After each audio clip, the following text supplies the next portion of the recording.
So today we're having a nice guest here. I hope that you aren't too mean to them in chat, right? They're the leader of the #1 guild in global, right? They haven't lost a guild war in like what, 2.5 seasons, 3 seasons or something like that, and they have a huge network of guilds of like multiple talentless guilds. In-game name Slam Dancer. Yeah, and they thought it would be a fun thing to come on, and I agree. So we have very different opinions and thoughts of how the game is, because they focus more on Guild War and stuff like that, and I obviously focus more on RTA. They have a very tight-knit community that, I mean, as they said, apparently doesn't really interact as much with outside of their circle, kind of. But this could be kind of cool to talk to them and see what they think about the game as well. Are you ready? Alright, so Red, are you here? Go into one of the voice channels and I'll bring you in.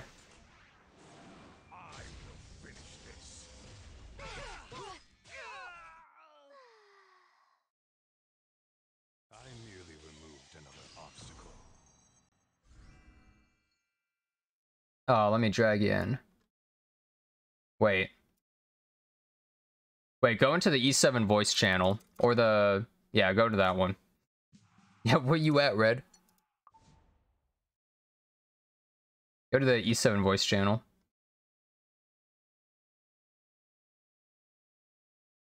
A little bit below where you are.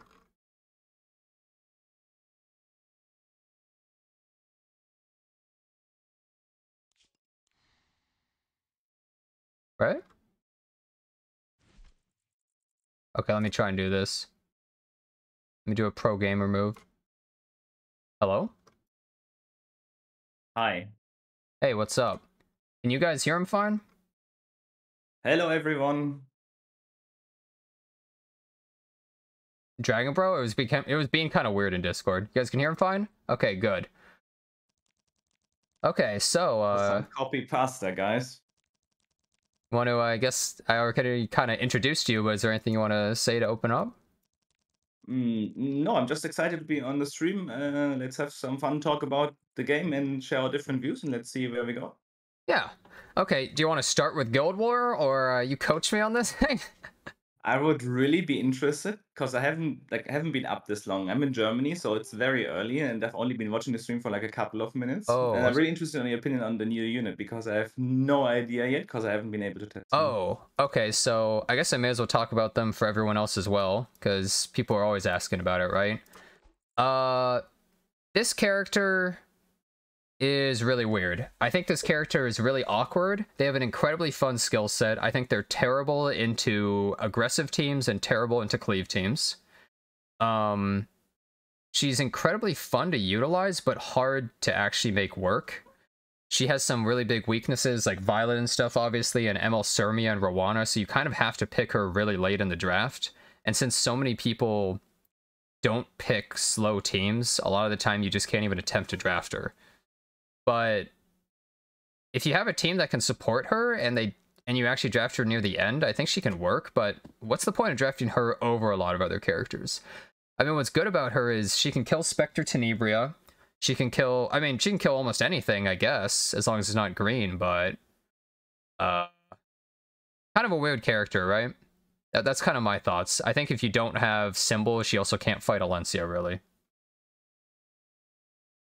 Okay, yeah, I see the problem with the symbol already. Like, I have so many characters who want to use a symbol, and then are you gonna put it on her? It's kind of And in the preview, they showed the Spear of the New Dawn, because but I don't think she has like the stats to really support it. With Senya, it really works, but with her, I mean, on the S3 it doesn't really work, and her S1, yeah, some of the time you're gonna pull it.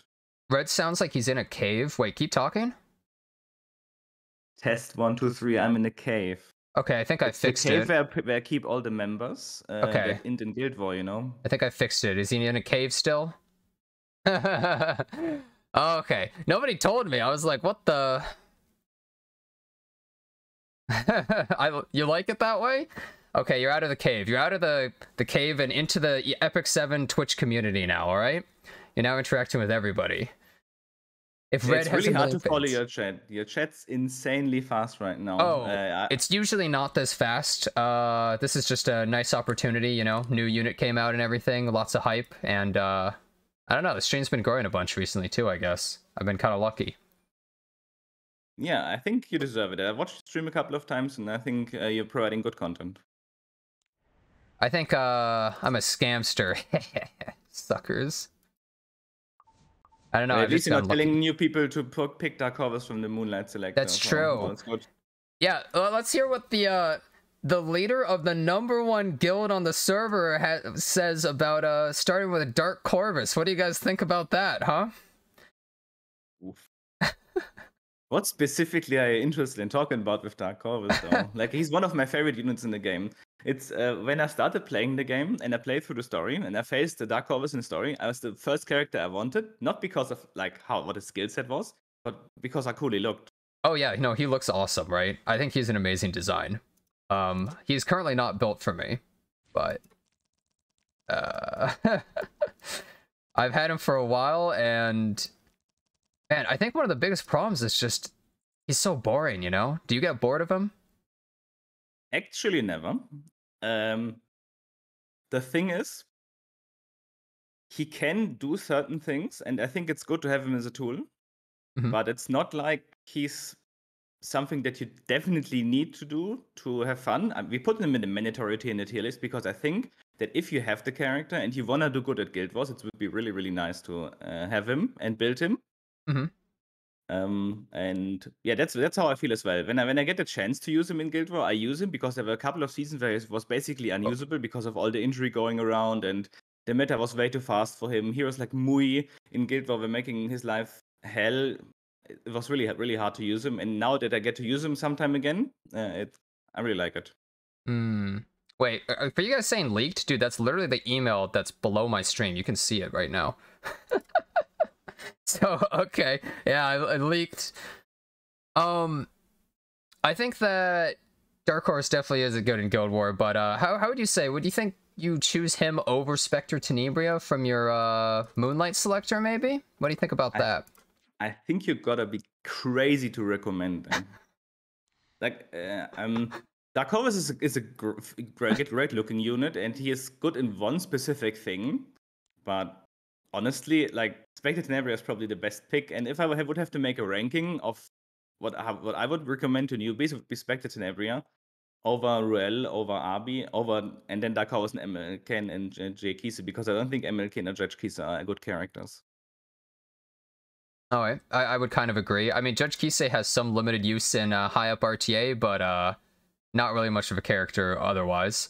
As for ML Ken, well, it's kind of over for him. So Spectre's your first pick, huh? So for sure. Even she as carried me to Emperor last season. Very good character. All right, but for Guild War as well, I remember your tier list. They seem to be very high up. Who's they? Spectre Tenebria or? Yeah, Spectre Tenebria was in the second tier, and you guys seem to think Dark Corvus is in one of the like must-have. Yeah, can you bring it up on stream? Because I think it would be nice for everyone to see what we're talking about. Let me bring this up. Let me find it. Let me look for this real quick. Wow.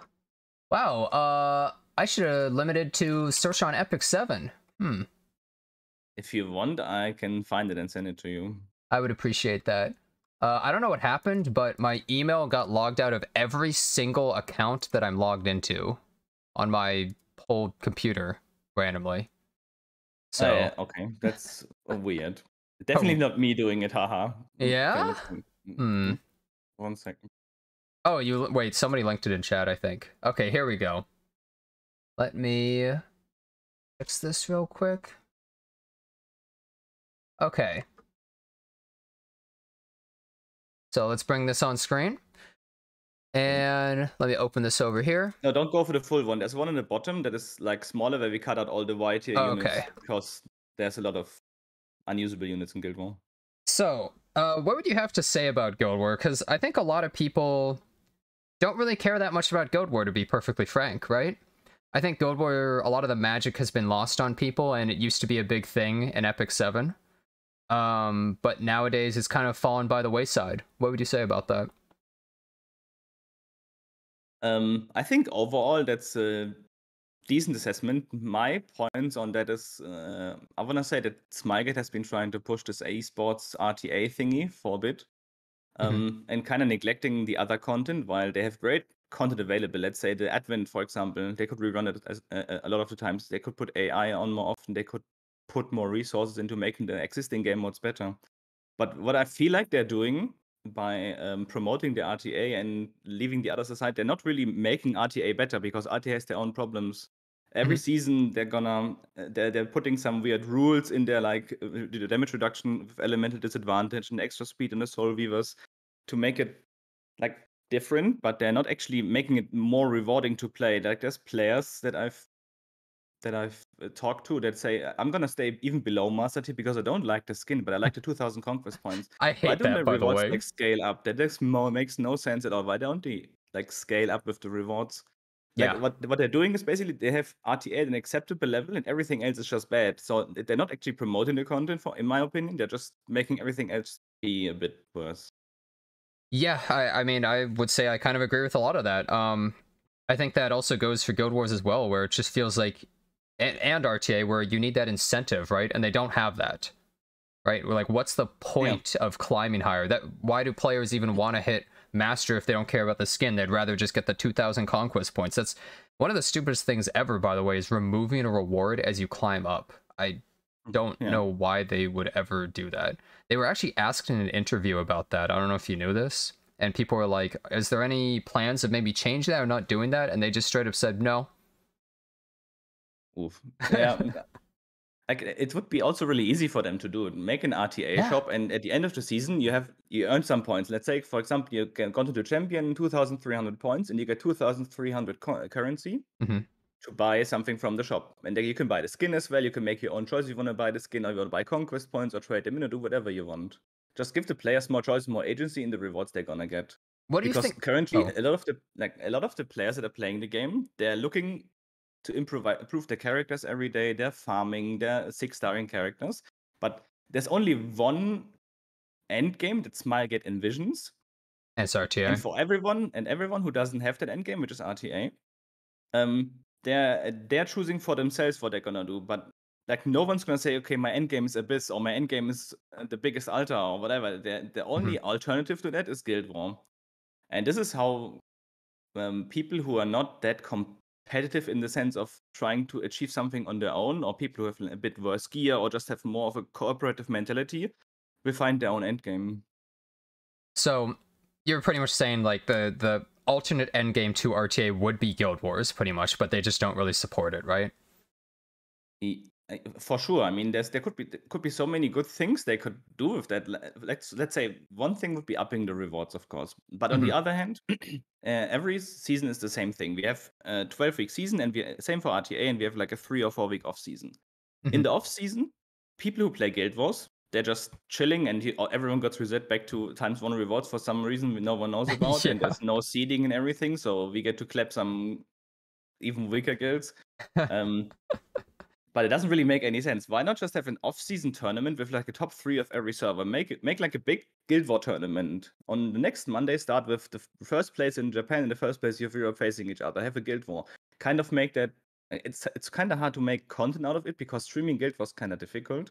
Hmm. It doesn't really work to show like 24 hours of Guild War. Well, there's not enough But fights, right? That's the thing. It's only 3 a day, so if you're going for one player, sure. But overall, it's like 90 per guild. I There guess could that's be a lot true. of content there, and I think as soon as they introduce a replay function, and some poor student will have to scour all these replays for the most exciting moments, they could show something of that. Hmm. But I mean, yeah, it's probably not gonna happen because the effort compared to the gain they're gonna get, which is like a very product management view, is probably not gonna happen. Well, I think that's an interesting idea to have a tournament, but I feel like a lot of people need something added to Guild War before they could push something like that, right? I think, first of all, they need to make more rewards, right? So when I look at Guild War right here, I look at my guild that has this top 100 border, right? And I look at the ranking, and you guys are at number 1 here with your fancy border, right? That's the only difference between our two guilds, realistically, right? In terms of rewards given. And that's just, it's so lame, right? You guys have literally, if you look at the Hall of Fame, you guys are rank 1 the past 2 seasons, and you're going for a 1-year streak of never losing a single guild war. And you guys just don't get enough for it, right? All you get is a border, and where's the competition a lot of the time, right? Like, so many guilds have kind of given up on doing that kind of stuff when it used to be such a big thing, so competitive, right?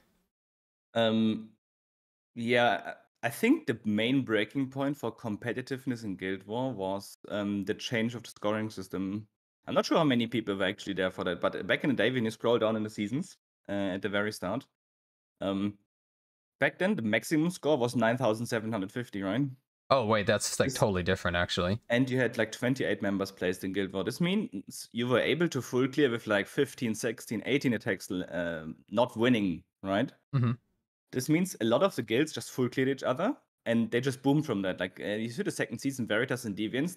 I Yeah. think every single guild war, they full cleared everyone, and the amount of effort required, I'm sure, was pretty high. But it's if you can draw that many times, you can have a lot of leeway with what you're gonna do. You can do a lot of risky cleaves for a scout. You can do a lot of Caesarea stuff if you talk about the times now to get like 18 draws and still be able to full clear, right?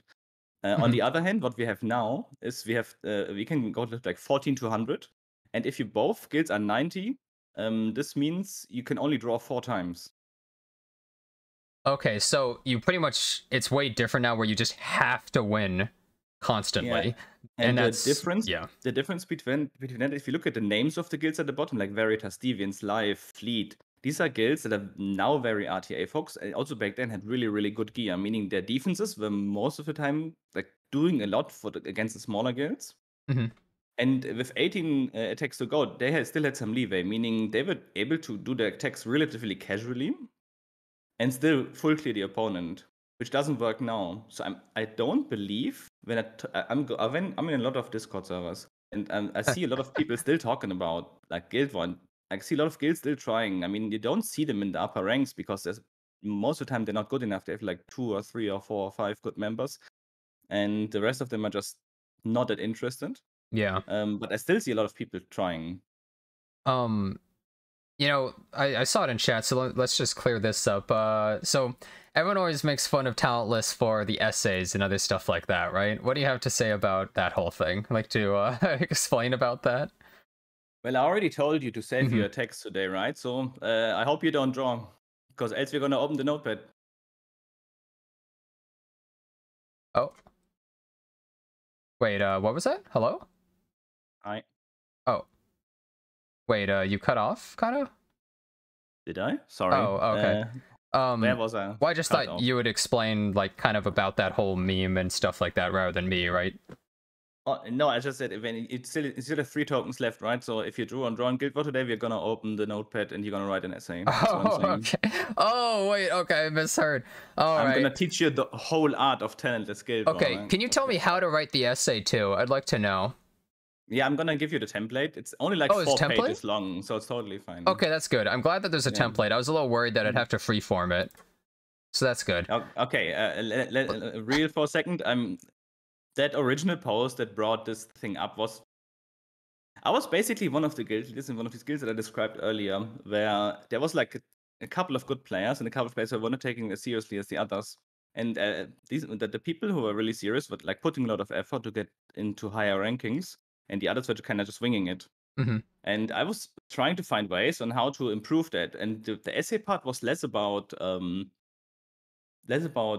punishing them. It's more for people taking accountability and thinking what went wrong in my attack, so everyone can learn, right? The idea is you go do an attack, you come back and you draw, and you say, okay, for me this attack didn't work because Crow had Aureus and I was just taking too much damage. Okay. So yeah, I mean, in general, guys, pretty much their guild actually isn't some like regimented army of a bunch of crazy sycophants for Guild War that have to write 10-page essays when they make a draw or something. Even though it's a huge meme that it's like, oh, you lost a battle? all right, I need a report. I need a whole write-up on what you did wrong, and we need like 5 people watching you from now on. Like, it's not Oh, actually that's like that's that. that's not the point. I mean, in the end, when you join Talentless, you know that you're gonna join a Guild War-oriented guild. And we're gonna put in, I think the main difference is, of course, effort. This is a talentless Right? PR stream. Well, not exactly. It's just more like kind of clearing up, guys, that talentless actually isn't some like crazy insane guild. It's more of a community, right? Would you say that's kind of how it is? I mean, most of our streams we're doing in most of the guilds at Guild Vortex we're doing are getting streamed so everyone can watch them, and people are coming there, they're learning, they're asking questions on how to do better. So yeah, it's for people who want to do well in Guild War basically, and if you want to do well in Guild War, you're gonna have to, as in every game on every game mode you're gonna play ever, you're gonna have to make some adjustments to your playstyle probably. Mm-hmm. Oh, I've seen some people asking about, I guess your Discord or something like that. You guys don't just let anyone in, do you? Now, the Discord membership is part of the acceptance bonuses, basically, because our community I think it's. Of course, I'm gonna say it's very nice and it's very friendly, but you can see some of the people in chat, and yeah, we're having a lot of fun during the Guild Wars. Like, it's not like we're sitting there and we're just meticulously analyzing everything, but we have a lot of laughs. As you saw on the tier list stream as well, if you watched it, Yeah. it's a really good mood most of the time. Yeah, I think you guys really cut yourself off from the community. Like, I bet a lot of talentless members, for instance, a lot of people in this game I gauge based off of if I see them in RTA, right? Because it's hard to, you know, witness that person otherwise. So when I look through Talentless's guild, you don't really notice many names that you either fight against normally or that you see on other people's streams or anything like that, right? It always feels like, oh, I've never heard of a lot of these people. I know some of these people, but I think for a lot of people, they just don't know anyone here. And Yep. a lot of them, you seem to say before, also just don't really go on, I guess, the subreddit or streams or anywhere, right? You guys kind of just keep yourselves to yourselves, right? Not intentionally. The feedback that I'm getting usually is when I'm asking, I'm actually more interested in people getting out. Like, I'm saying, like, why is no one of you guys just more active in the global Discord, or what are you guys doing on streams? And people like, I don't really watch streams, or like, I don't really need any other community than Talent, because we're offering a lot of content every day. There's like more than 10,000 posts in the server every day, and there's a lot of things going on basically. Wait, more than 10,000 like posts in your server every day? Yeah, in Discord, yeah. Wow, you guys are actually like a full-fledged, like, really big community. That's a lot, actually. Someone was asking, what are the defenses of your guild and the heroes? Are they all the same or different? I offer total freedom to whatever people want to put in their defense. I think this current meta, when you want to talk about Guild War metas, this meta is very tower heavy. There's different types of metas. Usually, either you're gonna have a fort or stronghold meta, you're gonna have a tower meta, but this meta is very tower oriented because attacking is so easy this season. Yeah, Like, so most of the teams are just like, I don't know, Peyra and Mo Lilius and Hua Young kind of defenses. They all feel like they're the same, right? At least from what I've yes, seen. there's a decent variety. Like, people are gonna try to, instead of putting Wayang, now they're starting putting Fire Caverick in because the S2 is really good against Eula, and you can't really bait him as easily. But overall, the attacking has become a lot easier than last season. Last season probably was the most difficult attack meta I've ever seen in Guild War. It was really difficult to actually provide safe attacks in the way that we want to provide. Like, we want to have safe attacks. We want to make sure that most of the things that can happen are accounted for. Okay, that makes sense. Yeah, so you guys do kind of change it up. There was a like Fribble's Guild Wars site, if you remember that. You've probably seen it, right? What did you think of something like that? I think it's not really running anymore though, but it was. I think the site is really helpful to get like an inspiration of what concept of a comp can work against the defense. I think for that it was great. For example, like lower tier guilds can really use that. to pick apart certain defense they have troubles with, because they get an idea of, okay, what's the basic concept? I'm not gonna bring a really aggressive comp. I'm not gonna bring like 3 tanky units. I'm gonna bring like Viva support. Even what kind of support? Do you need regular cleanse or not? These kind of things. Hmm. Okay. And I mean, most of them are using a lot of the top tier units, especially if we look at this. So this tier list was made by your guild with a bunch of community input, right? A lot of people across your guilds, right? And a lot of these characters, I would say, didn't really appear on that Fribbles list, for instance. Like, I don't think you really saw much Dark Chorus and other things like this because they just weren't really using them. And there's definitely some units that are interesting here that I feel a lot of people don't really build or have built, such as ML Kawazu and Sinful Angelica. Okay, you want to talk about these specifically? Well, I guess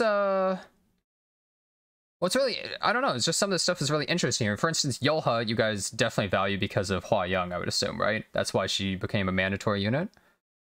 Okay, I want to say I hate this unit. This unit's really, really bad design. They're bringing out a unit that is mostly brought out to counter a specific unit, but in that counters every single unit is like this. So there's never going to be another fire single target damage dealer that's going to be viable on a guild war defense as long as Eula exists. I see what you mean. Yeah. So and they did it before. Remember when they wanted to counter Abi and brought like 15 counters and Mate was just nowhere to be seen? It's the same thing. They're countering a specific mechanic of a character they deem too strong, in turn countering every single other hero that has a similar or this mechanic. You know, And that's Yola is the prime example of this.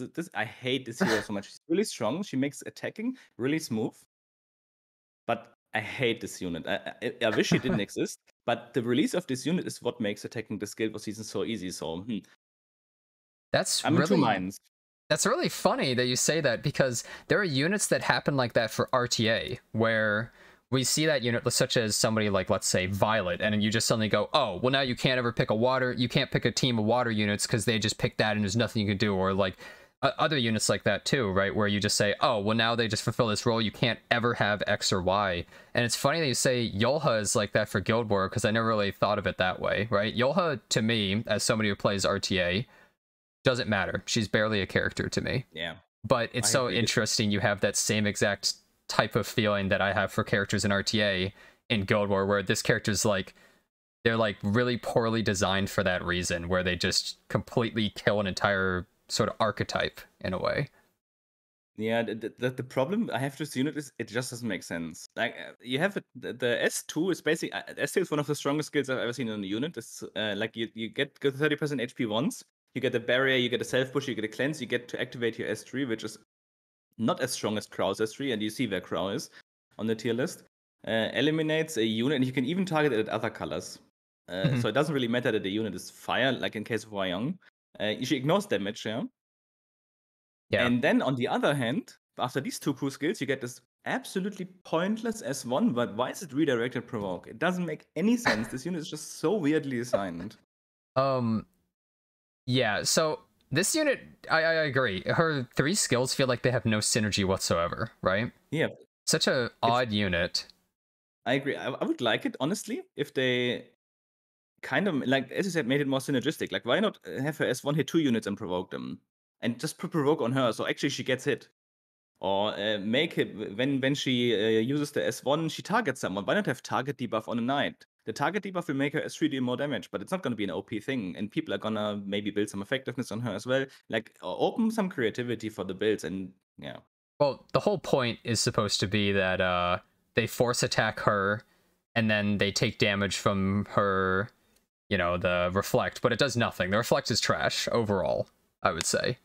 It works no, the well. reflect is actually very good. Well, the reflect is actually against Hua Young. Yeah, I was about to say exactly. Like Hua Young does like half her health bar at least or something, but I feel like in general it's bad a lot of the time because it just takes too long to really work up and stuff like that, unless using her in that specific instance.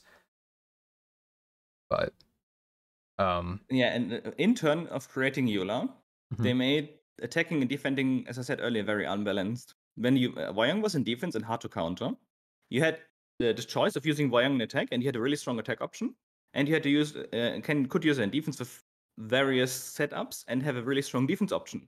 But now the defense option is gone. Now you only have the offense option, and the offense is vastly over. So Like, because Wayang is so strong, so yeah, I see what you the mean. hero is Like not okay. when you use her, you just kill anything, but when the AI Yeah. uses it, you just easily counter it. Exactly. That makes sense. That's specifically for Yola, though. Like, I think this hero is definitely not worth talking about this much. But the concept of what's Well, behind I her. was just curious because it was interesting that you felt the same way about her in Guild War that I did about some use in RTA. Very similar mindset on some of these things. What specific unit do you don't like in RTA? Do I not For like this an reason? RTA? Yeah, for this specific reason. Okay, well, I mean, some characters such as... I don't like it when a character has a skill set that just deletes a mechanic or something from the game. So such as Belian, right? Deleting souls. Or Violet, just a blue unit can't fight him, right? I think there's so many instances of things like this that just... Or even Solitaria's passive negating focus, right? I think they're really poorly designed mechanics that just kill archetypes of characters, and they're just lazy and bad. And it seems like you kind of feel the same way about Yolha in terms of dealing with Hua Young, is it's just like a lazy solution to fight her, but then it's just kind of not really well designed, right? Yeah, I agree. I think they need to find a better balance in what they're doing with these specific things. Like specifically, if you want to talk about a unit like Belian or Solitaria, who completely remove a mechanic from the game, compared to other units that just counter a mechanic. Like, let's say there's is different. Rana that counters AoE, and there's also LRK who counters AoE. Both of them do it. One of them is a completely useless unit, and the other one is, at least in Guild War, a very good unit, but I've also seen people pick Rana and RTA against me. Okay. Yeah, no, that's totally fair. Oh, I just had a thought. Oh, On wait, the other hand, why not have a unit that it's why not have a unit like a Last Rider Crow and say SS2 says opponent can't dual attack? How much fun would that be? Yeah, exactly. I think we're getting to that point. There were a lot of people that wanted characters that said you can't take an extra turn, like the opponent can't. And because we had so many characters that were openers that did that, I think that would be a terrible idea, but, right, you have to find some way to do something. Do you believe in nerfs in this game? Okay, what does believing in nerfs Well, mean? what I mean by... we haven't really seen any except for the first Sage Ball MLR thing, and after that we haven't seen any nerfs. No, so no, I can't really say if I believe in it or I not. more mean, do you believe they should happen? Do you think they're required for the game, or do you think that they should just keep making characters that counter other characters? I think they should focus on introducing more interesting kits. I'm not a fan of nerfing at all. I have a very specific I have a very specific perspective on that because of course, mainly playing Guild War. There's whenever there's something overpowered in at least one or two metas, usually, at latest it's gonna be not overpowered anymore. Either because of new releases that are better, or because the specific niche that the unit filled is not really required anymore. That makes sense. But if I hear RTA players talk about RTA, when I talk to them, and also when I played RTA myself, I can see that some heroes are basically always picked. I'm not really experienced in RTA the way that other RTA players are. But when I was playing RTA last season for the first time, I was actually able to predict picks at some point. Yeah, where you pick something and you already know what your opponent wants to grab, right? Immediately. Yeah, and that kind of, like, how is that fun? If I was hanging out in the stream, I was streaming my RTA in the early rankings. I was trying out some bruiser style, basically, like you call it standard, I think. And he was like, you pick this and this, and he's gonna pick that and that and that, and you're gonna pick the last pick, and you're gonna ban his last pick. I was like, okay. And after this match, I asked him, okay, how did you predict it? He's like, he's seen this in this draft before, and so I'm feeling like, if it's always the same thing, is it a gear check or is it just an RNG check? How many dual attacks are you gonna get? What's gonna happen? There is definitely a lot of prediction where you just say, oh, if I pick this, I already know my opponent wants to pick at least this character and maybe this character, and it becomes really boring. In fact, I kind of make a joke of it sometimes when I'm playing RTA, that just like, oh, I'm a prophet or something, just like, I'm gonna pick this and he's gonna pick, I think, this and this, and they pick them, and you're just like, wow, cool. Like, oh, I may as well just play against myself at this point. and that becomes incredibly boring. And so you think nerfs in Guild War aren't really necessary, but you can kind of understand it more in RTA, I guess. I think I played another gacha before from some of the same developers as Epic 7, which was called Soccer Spirits. And specifically for the Guild War mode, but also for the RTA mode, I think there were bans, meaning at some days, some units were just banned from picking. This automatically will create a new meta for the specific day. So that's actually something that I am really interested in as well, because I've played Counterside, if you know that gacha game at all. And every single week in the RTA mode, they ban specific characters. Their ban system, though, isn't that they get removed from the game, but pretty much they're nerfed for that week, and some other characters get buffed for that week. Okay. And I feel like that kind of system in Epic 7 for Guild War and Arena and RTA could be a little more interesting, possibly. Create a lot more diversity of like actually having to swap your Guild War defense and use different teams in offense. And in Arena, it would change it up completely because it's always just the same. What do you think about that? And maybe it doesn't have to be weekly. It could be a whole season. It could be a month. I don't know. What do you think about it? I think they tried something similar out with the last season with the Soul Weaver buffs. Soul Weavers, I think, in the season before were barely used, right? Mm-hmm. And in this season, I heard everyone just moping about Diane because Diane's with this much speed and her EE on top was kind of not a good idea. I Yeah. think. Last season, it People was were not spammed. happy with that. Yeah. Yeah. Soul Weavers went from being tanky, high effect res units that support your team and heal them and shield them to an opener that causes your whole team to die. Yeah. Yeah. Interesting.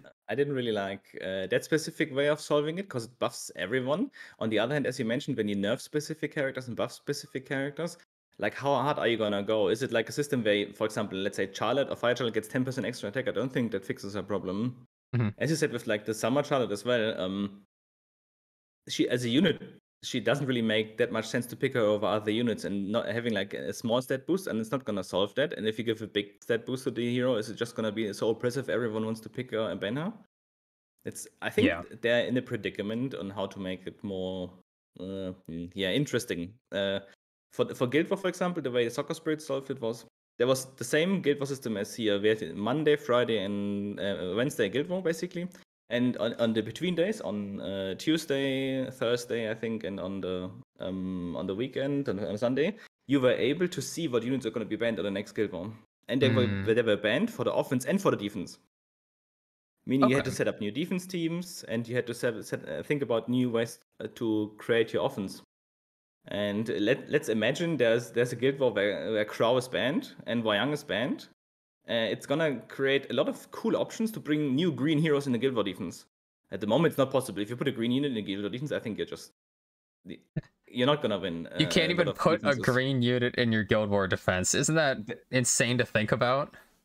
I know, and that's what I'm having really big problems being creative with the defenses as well. But the concept itself is kind of awful, yeah. No, I 100% agree with you, and I just think it's funny to think about that concept. The fact that wow, you can't even use a third of like RGB units in your defense team, and I think that's become pretty prevalent, right? Something I definitely want to say about your tier list here as well is a lot of the picks that you guys have here. Like you don't have characters like Emo Lilius super high up, for instance, right? And that's because of the consistency, the fact that there's 15% and other things like that, right? Yeah, if you look at the very top, the title of the tier list says offense, meaning we're going to use this to attack. So if you talk about defense, a lot of this would change. For offense, what you want all the time is you want to make a plan on basically how not to lose, and then you want to make a plan on how to win. And Celilis is not gonna help you with that. Most of the strong DPSs in defenses over the time have been dark units. So if you're looking for an extended fight, Celilis is not gonna be something. You just take Doris, and she tanks. Exactly. You take Doris, she tanks, she cleanses, she gives defense buff, she continues healing, she gives you a lot of safety, right? With Celilis, you get like an S3 which is insanely strong. Like the S3 is insane. That skill is just also not okay. If the rest of the kit was as good, then she would be like Wayang. Um, but Yeah. for attacking, the problem is when you attack a fast defense, you can never be sure that you outspeed. And we're not talking about. I'm not. No offense to what I'm saying next, but you're in a guild that is probably quite low ranked for how good your gear is. And a lot of people who play Probably. RTA and Oh watch yeah. these kind of things are in a lower rank guild to farm their times 5 mystics, which is totally fine. Like, people are free to do that. But of course, their gear is going to be so much stronger than their opponents. They can just do whatever they Oh, fucking want, yeah, and they're going to win exactly. their attack. No, that's something that you that we talked about actually before the stream. Is you were saying just a lot of what people do is they just outgear their opponents. A lot of these units like Ran and Emololith and stuff are used all the time because you just straight up outgear your opponent and maybe you get 15%, but then you lose. But you guys are looking for a lot more consistency. So you use something like Peyra that attack buffs, and it's not about the S2, right? No, more like against most of the defense, you don't want to use the S2. Mm. Yeah. It's very detrimental because Guild War defenses are usually built in a way that punish you hitting them. Like, it's like a minefield hitting some of these defenses. Like, if there's Rem in there or there's a Balin in Mercedes, there or Rimuru. Mercedes, if you hit them, you're like not doing yourself a favor. But Peyra just very nice. You have a fast unit. Like, you can just put a speed imprint as well if you have the speed information, of course. You use your S3, you push your Edda, whatever up, and then just kill whatever's there. Yeah. That's why she's better than Ran in our tier list, in our tech tier list. Mm-hmm. Ran is like, as a unit, I think it's better than Peyra. Yeah, I But would for say Guild so. Wars specifically in attack, no. Mm. And you have stuff like Dark Corvus and Acades here, which I would say used to be some of the biggest things in the game, but they're not really used that much by most players nowadays. They're amazing units together as well, right? But they're for a really slow kind of team, and I feel like most of the teams that people fight against, they don't want to use them. They want to go for something fast or something more risky. But you still would say that Dark Corvus and probably Acades together a lot of the time is just a really good, solid team and works a lot of the time. Most Guild Wars. No. No? These two together, I used them like once or maybe twice this season. Funny enough, I used them also once or twice in the RTA climb. When the opponent was picking a way that I was able to get away with picking them and like just beating them because the only DPS was like a Lionheart Hermia, and I already had like 2 tanks picked. I just picked a healer and Dark Corvus. You Dark Corvus so I many Dark Corvus the RTA. guy in like Emperor. That was really fun. An Emperor? Yeah, why not? Oh, man. Yeah, but what I want to say to your other argument concerning people want to do like risky comps, I don't think anyone inherently wants to do risky comps. Mm-hmm.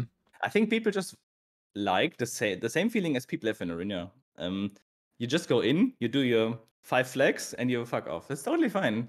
People can play the game like this. It's acceptable. Yeah. You're not gonna be a really high win rate player of that, but if it doesn't matter to you, that's totally fine. Everyone can play the game whenever they want. Do you want more weight on Guild Wars so people don't feel that way? Feel like they should just hop into Guild War and then hop out? Currently, Guild War is a very intrinsically motivated thing. As you said earlier, what you get for your guild is basically a flag, but you can't take it with you. And the rewards for the Mystics, which is like one of the main incentives, are basically the same after a couple of Guild Wars for the first guild and the 200th guild. Mm-hmm. The main difference for our guild, specifically the first guild, is that we are very consistently getting like the extra 10 Mystics, but of course, like, there's not going to be a motivation for someone to really go super hard into it and learn so much and have to put more effort in. That's the thing, right? Yeah, this tier list is basically to create a baseline for guilds or for people to be able to say, if I want to focus on guild, well, these are the kind of units I want to look at. That makes sense. If I want to be good in RTA, some of these units are going to overlap. Like, you're always going to want Hand Guy, you're gonna want Boy Young, you're going to want Emilia, and maybe Watcher, and then there's a couple of good units there as well. And in the second tier, you see like most of these units I've seen in my art. Okay, not the later parts with Momo and Acades, of Not course. all of them, but most. Yeah, but like Aravi, Lermia. I saw some Violets when I was cleaving. I saw Ruels. I saw a lot of Erases. I saw some Peras, Eddas, Stenia. Everything was there. So these are pretty safe investments overall. I always do recommend people to try and build units that are, I mean, obviously really strong in RTA, but they're just good units in general, like Spectre Tenebria, Yeah. Apocalypse Ravi, Emilcork. Yeah, it's just like they're universal for any sort of. I mean, Guild Wars is PvP, even though you're not playing against the other player directly, right? And any PvP team wants these kinds of units, and you always want as much overlap as possible. I agree. Especially when you're starting out, you want to make, I'm going to say safe investments. And Mhm. safe investments are probably units you're going to use in a lot of content. Yeah. When I get applications nowadays, there's a negative chance someone has a competent Momo build, for example. It's just not going to happen. Like, people just don't have this unit build anymore. But if you were playing the game 3 years ago where there was no hand guy, people had Momos, and people were equipping them as well. And some people like that still have the units built. And if you play the game for a long time and you're very focusing on one game mode and you want to do well for a long time in this game mode, you're gonna have a big roster for this game mode as well. It's the same way for RTA. Mhm. There's people who have units built specifically for like one matchup. And they're gonna have very good gear for that as well. And this is basically how you expand your roster for Guild Wars as well. And at some point, I think some point last season, I was able to invest a bit more time into RTA, and I was also gearing my account for RTA and for Guild at the same time because the builds are different Mhm. for these things, for some of the units. And yeah, it was a lot of fun, to be honest. Like, gearing them for RTA and playing RTA was a lot of fun. I can't deny that. All right, that's fair. So I don't have a lot of these units built or leveled even for stuff like Guild War, etc. Hmm. But what do you think about helping me with my Guild War here? It looks like my guild's doing pretty well. We might win Yeah. this one. Yeah, it looks good. 9,000 points. I mean, the stronghold is not down yet, but I mean, I think we're ignoring that. are we? I mean, at 19 attacks left, you're probably ignoring that now. Yeah, I don't think we're taking this out. Let's see, what do we got? Hmm. Oh yeah, just curious, but for your status in the guild, what do most members like win to draw to loss ratio? Does anyone really have You mean losses? for the season or for the day? This season. Does anyone really have losses? Okay, let me just pull out the spreadsheet. Yeah? Okay, guys, you knew this was coming. That's a spreadsheet, right? 1 second. I'm gonna count up just for you. I'm actually curious. Like, how many total losses do you guys get in this season? Okay, let's see. How many Guild Wars was that already? I think this is the 4th week. Let me just double check. Crap. Can I even? 3. No, I'm counting. 9, Oh, okay. 12. We have 14 matches played, so this is the 5th week. In 14 Guild Wars, we have 20 draws. And that's no losses, right? No losses. This Guild Wars season attacking is super easy. So 20 total draws over the course of a whole season. Wow. That's like one Guild War for my guild. Oh, I love roasting my guild mates too, just like on stream, and then they like send clips into the Discord of me roasting them. Just be like, what is this guy doing? Like, what happened? And I love explaining about we do this them. as well, but only for our opponents. Oh, really, really interesting. Okay, that's pretty funny actually, though. Damn, 20 total losses or draws over the course of a whole season. That's very I mean, interesting. it's not the whole season yet. We only have like 14 Guild Wars played, right? Yeah, I mean, but 14? Okay, that's fair. I guess it's not the entire Guild War season. You know, we might actually fight you really soon. We're about to win this Guild War, and we're ranked 61. We're gonna be maybe in like the 40s or something. Yeah, before we dive into this Guild War, this is a really interesting topic you're bringing up. Fighting against specific level guilds.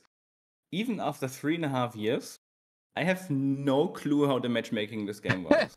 Me neither. It makes no sense. Look, we have kind of a meme going on. There's a guild that's called Firefly. Whenever this guild enters the top 20, we're fighting them. This is like pinpoint accuracy. I have no idea what the idea behind it is. There would be so many guilds we could fight that are right behind us. Like, we haven't fought GS Kingdom, we haven't fought Mori, we fought our own sub guild once. But like, wouldn't all these be like better matchups for us? Would it make sense if you're only fighting like the top 10 or something? Or top 5? For sure, but the thing is, this is neither fun for them nor for us. Yeah.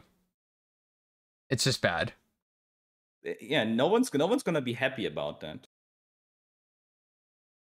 Um, yeah. Someone's asking, is it exciting for Talentless too? It is definitely very exciting because there's a lot of banter going on. And with Talentless too, we can be sure that there's another guild on the other side is taking this seriously as we are. Hmm. Yeah, you guys really want more people to take it more seriously and get into it, right? Because a lot of that competitiveness has really fallen away, and I think we were talking about it a little bit, right? You wish that it was possible for there to be a lot more hype around it and people get excited, right? And more Hmm. interested, involved. Yeah, the problem is the entry level is insane. Imagine, like, you're making guild with your friends. How long is it gonna take to find 30 people, or let's say 25 people or 20 people that are as interested in Guild War as you are, and like actually are gonna put in the quote unquote effort to be somewhere up there? The entry level for this is too high. Hmm. Yeah, and also it's hard to recruit. I think recruiting in this game is terrible. The amount of people that start the game and can't find a guild, or even mid game people are just like, I need to find a new guild but can't. I think the whole guild system is just, it's really messed up with just trying to even get into one. I feel like that's the hardest part. You mean how people are finding guilds, or how the guilds are finding members? I would say both, actually. Yeah, I mean, I feel like a bot sometimes every day in an interval of like 6 to 10 hours. I'm posting the same recruitment post since Mhm. 3 years. Okay, I've added a little bit with more information that is more relevant over time in the official Discord server and in some other sources, but that's it. This is all I can do. Yeah. And this is the reason why I set up Talentless the way I did. The idea was to always have people who are interested in Guild War be able to enter at any level that they desire to play at, stop where they're okay with doing it, like they're totally okay with staying in the second, third, or fourth guild and just be a member and help others out.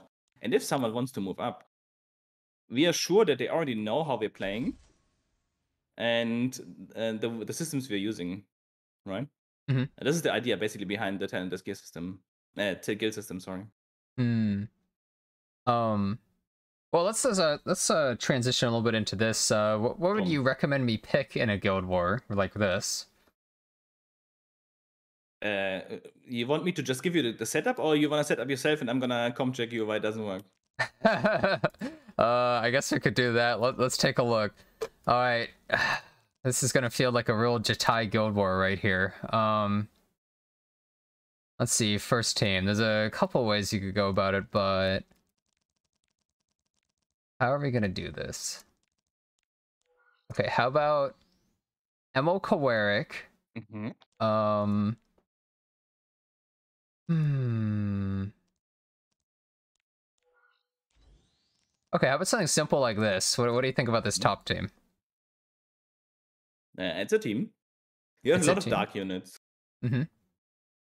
What are all these units doing for you? Like, what's the plan? I said earlier, the basic things you want to think about is how to not lose and then how to win. Okay, how to not lose. Yeah. We can cleanse the defense break and the attack down, and the mischance won't affect us, and they can't really deal with Spectre Tenebra, and I kill them before they kill me. That's kind of my plan. I don't think it's a bad plan overall. The thing with this defense is it's very slow. Mm-hmm. This defense doesn't like do anything. Yeah. It's basically don't cleave me. That's what this defense says. Don't you lose if Rimuru S3's hand guy? Dude, my hand guy's like 26,000 health or something. He can't die. It's not possible. The main Clueless. reason you're gonna lose here is if Esteni attacks while she has attack buff and Rimuru has 2, so that's something that you can lose to. The Mhm. other thing would be like a really insane full rage gear, whatever, Rimuru hitting your debuffed ML Carrick, and then something's gonna happen. But this Well, is not something that you're gonna meet in top 60-ish Guild War. This is where I'm talking about top 10 or top 3 Guild War. What used to be and still is a kind of different animal. okay. So, but you think the team seems like fine, right? If somebody did this The in team is Talentless, what would fine, you say? yeah. What would you be like, why did you do this? Uh, he would have to, of course, argument like, how is it a 100% safe comp? Because who are you going to kill first? The first question I'm going to ask, who are you going to kill Rem. first? Okay, you're gonna kill Ram first. How are you gonna do it? Spectre Tenebra's Soul Burn with attack buff. And she's also, Okay. well, I guess she's a slow character, but I should just be able to, I can even Emilcoric S to her. She's not gonna be able to do any damage or heal that much. Okay, what does your Spectre Tenebria look like? This is interesting. Just this whole thing. So she's very damage oriented, right? Mm-hmm. My So FCC what is are- faster than my S10A. Okay, so what are the risks you see while trying to kill this Ram? What can Honestly, happen? I don't see many risks. Because like she could. The only thing would be if she's unbelievably tanky and then somehow gets insanely lucky, and I guess in a lot of different ways, and counters everything. And I guess 15%'s everything as well. Yeah, also on your killing plan on the first turn, right? You don't have any strips, which is okay. If you're gonna use hand guys 2 first, you're gonna have a strip. So you can't really guarantee the stun. So using S3 on her early is really difficult. She's gonna have Vigor. potentially Music Box and Vigor.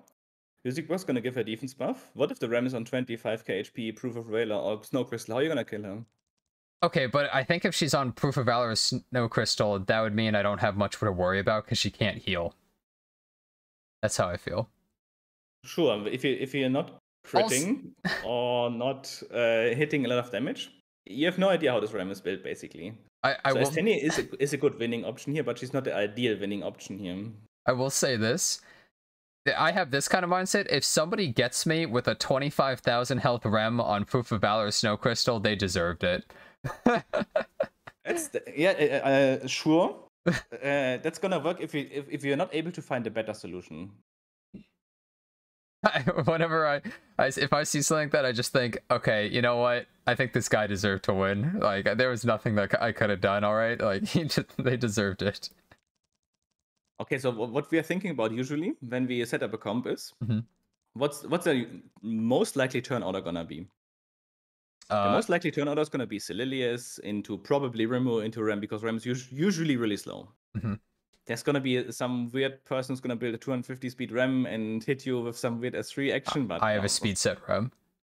It's pretty unlikely. It's pretty unlikely it's gonna happen. It's not that fast. So if you go by the turn order, what you want is a dark unit to take all the debuffs from Celilius, so the S3 and the S2, and a dark unit that either should not be relevant. Yeah, should not be relevant. So it's gonna be like a Pillis, for example. He also helps you win against Celilius because pulling makes you take a lot less damage. Or you're gonna have something like hand guy who doesn't really care about the debuffs. Yeah, I'll get the essay ready. Yeah, the essay. I mean, I'm giving you the preparation already. Yeah, thank you. I'm just gonna give you feedback the way I would give it to someone who would propose it, right? On the other hand, you have F Sassy there, who's not a character. So it's not a character.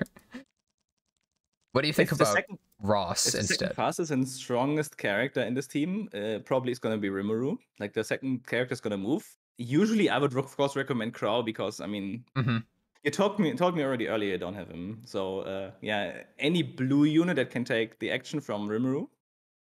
And then you have a safe winning option to win against Rem and Rimuru and Celilius after. The usually comp I would propose against this, if we had all the units available, would be Crow, Aravi, and Ruel.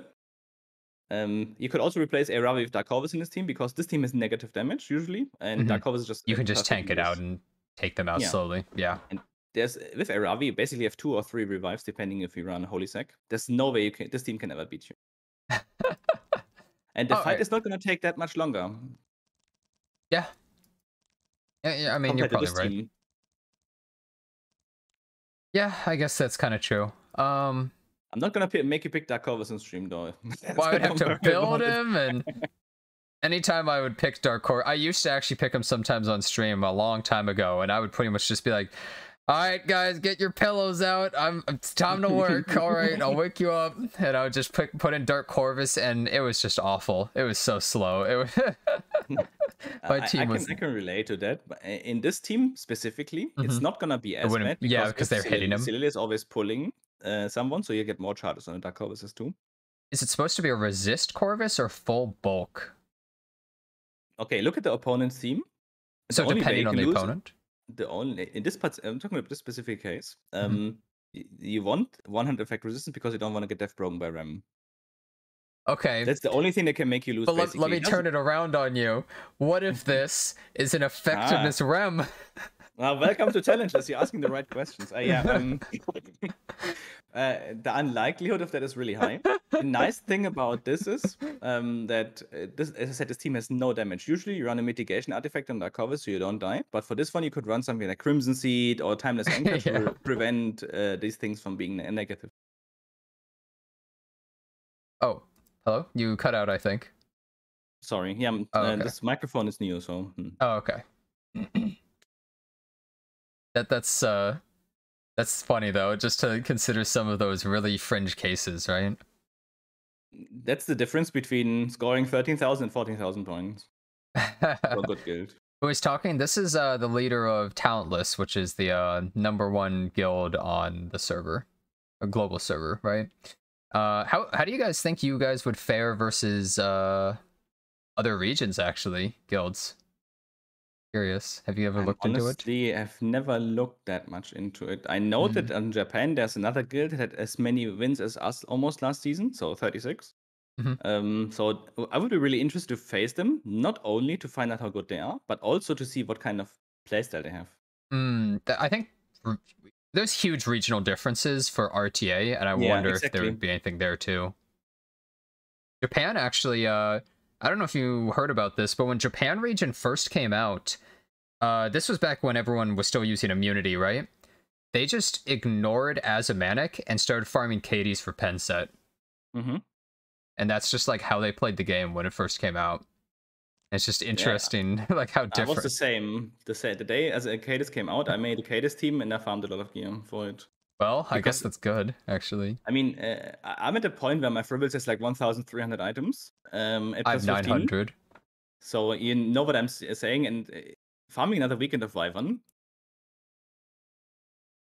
Yeah, it's just Yeah. yeah, not gonna be that rewarding. I'm gonna say because I have so much bruiser gear lying around because the meta doesn't really favor bruisers that I could make a lot of good Alencias.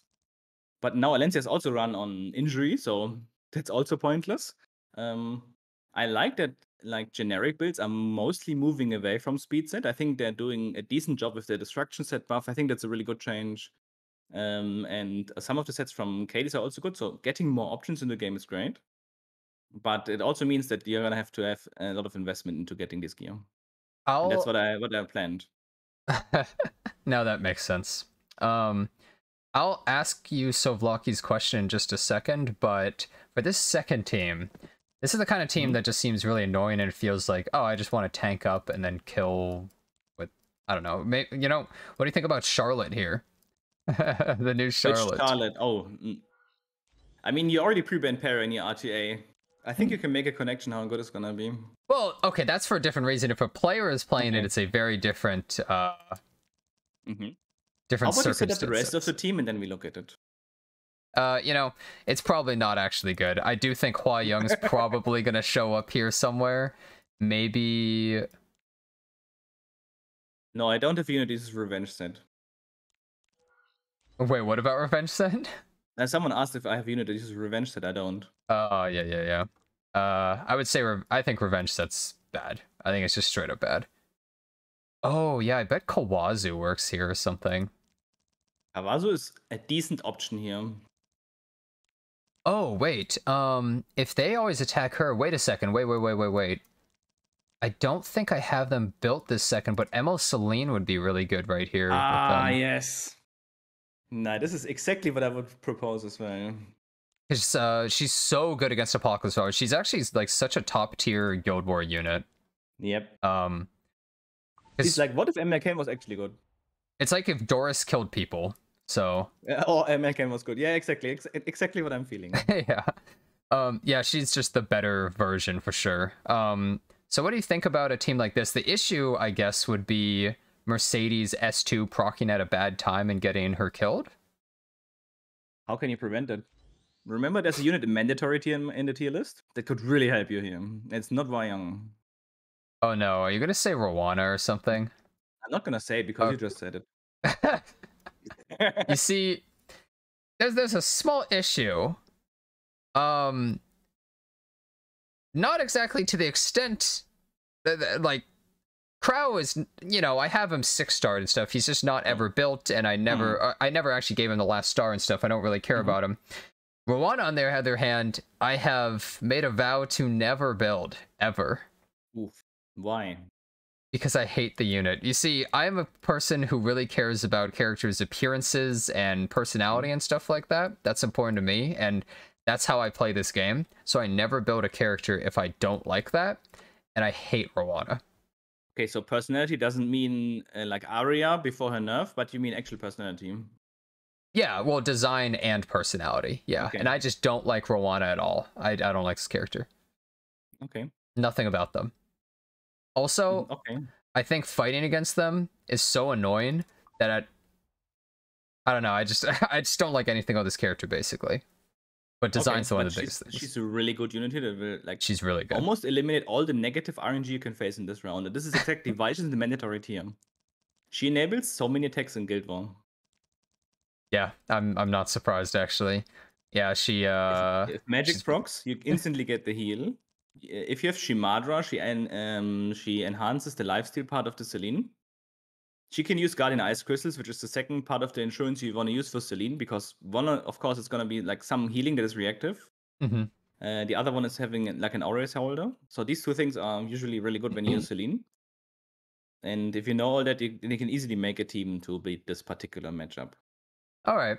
That makes total sense. I think Amelia being able to give the shield can really protect me for like an extra turn, which might be enough, but yeah, I guess it depends on what the speed tuning is. Like, okay, I'm gonna give you some notes that you're never gonna guess if you ask what can go wrong here. Noted. One of the things that is problematic here is what if a dual attack happens and the Mercedes gets pushed ahead and she uses S3 too early for your Celine, and APOC goes and then you just get S3 and die. That's one thing. That'd be really unfortunate. I feel like that's unlikely. Not just the dual attack, but my ML Celine is 230 speed, so it would require like their builds to be really fast, and you know. You're thinking like an RTA player, which is totally understandable, but as a Guild Wars specialist, this is totally reasonable. On the other hand, we fought guilds that put Uberius on their Aravis and Champions trophies, and with this, Celine is really annoying to play. Like, if you have Rowana, there's basically an insurance. If you use Aras, for example, as the third hero, he's the perfect option here. He gives you the insurance that the RNL always hits him. He gives you the Aureus. The barrier is super nice. And yeah, it's just a perfect add. And if you ever able to use S2, you also get immunity. Like, there's no way that your attack can then lose. I kind of agree. This already looks like a better team. It's less damage, but it just can't really lose, right? If you put Ice Crystals on Emilia now, it's gonna be impossible for you to lose. Yeah, for us, use Aureus, and then let's just see how it goes. Yeah, let's just run in. I think. I mean, the round one, you already contract yourself. So. If I lose the round one, I don't know. If this is some like, oh my god, like 25,000 health rem, there's no way. There's just no way. No one would do that. You're probably gonna be fine. Surely nobody would do that. Wait, this doesn't even have immunity, so. Okay, it's gonna die. All right, he doesn't know Pepe left. Okay, that's a symbol of Unity Rimuru on 20,000 health. Why? Why would they? Yeah, I ask myself that a lot. Why would you? Have I tested Charlotte yet? Yes, and I also am going to try to use Charlotte in this guild war here. Yes. How about we try to find a comfort together? But I'm feeling you have the same problems that I'm having finding Arya attacks. Do you really like Arya? I like the concept of her, but I think her redesign is better. Or what would be better? Oh, so you care about... Oh, we're talking design, so you like the redesign, huh? I'm a player who doesn't care at all about the unit itself. I care about what the unit provides to the team, and that's why I'm able to pick Arya, even though I find her ugly. You know, it's funny. I do not like her design at all. I really, really hate it, actually. I'm not saying Arya is ugly. I'm saying there's a unit that can be ugly. I can take it. Okay, he's not saying that Arya is ugly, I guess. Okay, let's talk what I find ugly, right? I have had zero intentions building Shu. Shu is a character that looks like Yep, Oh, it's a just an rat. awful character. The It's character just a looks rat. terrible. But the character is so strong, you can't get around building it. That's what Oh, I what can. my mindset is basically. I refuse. I will honor their wishes.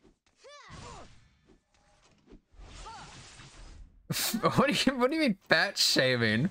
Who's fat, Shu? Okay, the problem with Shu is not the fat. The whole character, that doesn't work out. Yeah, I like nothing about them. Did you know? The character this is this small doesn't have this big a suit. That just doesn't happen. Goblet of Did, oath. do you know that? No, it makes no sense. Do you know that Shu is 16 years old in the lore? She looks like an 8-year-old. Yeah. They look like a little child. She has like one tooth. Yeah, she looks like one too. How does that work? It looks horrible. I don't get it. Don't huh me. I've got this. I mean, Wandering No, I'm looking at chat. it's a Don't point. hold me. I will not hold my opinion back, but this is definitely not the wrong take for me. You probably don't have 7TV installed, do you? What is 7TV? It's an add-on for Twitch where you add like a ton of emotes. No, okay. I want to say I'm a boomer, right? I'm very old. I'm very old. Okay. Compared to the player base. Shockingly old. Yeah, compared to the average player base, I want to say. Not inside of Talentless though. And thing you feel. I don't have any of these add-ons because I usually don't watch Twitch. When I have actually time Here. or free time to be at the PC, This. there's two things I like to do. First, I'm gonna take care of the community. Like I'm gonna be engaged in the community because I like it. I've built it. Like it's the thing I like to do. And the second thing is just gonna play games like I like. I'm not gonna watch someone play a game if I have actually time to play the game. Yeah, you hear that, chat? I know this is this weird thing with a YouTuber I like. His name's Josh Tryface. Not sure if you know him. He's doing some like these MMO kind of streams and worst Time to leave. MMO Wait, ever come series. back. And he's calling himself like a second monitor streamer. So yeah. Second, yeah. No, I a can lot of the relate. time, and for a lot of people, and there's, I mean, it's completely understandable. I'm just somebody's tab, all right? Like, I'm just somebody's tab in the background while they play a game and have something else on the side at the same time. In the blink of an eye. And I'm perfectly satisfied with that. For me, I will watch a stream while playing a game. Like, I'll have both at the same time, and I find that fun. Obey me. More power to you. But I totally understand. If you Also- had Roana, now your ceiling would be full HP. With this sword of spirit. Wait, if I In what? case, if you had Roana, now your ceiling would be full Oh, HP yeah. because the Magic for Friends proc, if the speed tuning was different, you could have lost you. Oh yeah, I realized that too. I was like, that was almost kind of close. Also, this fight was so slow, I really could have just Dark Corvused it. Okay, you don't Dark Horse into Meru Peril. Okay, though. maybe not, but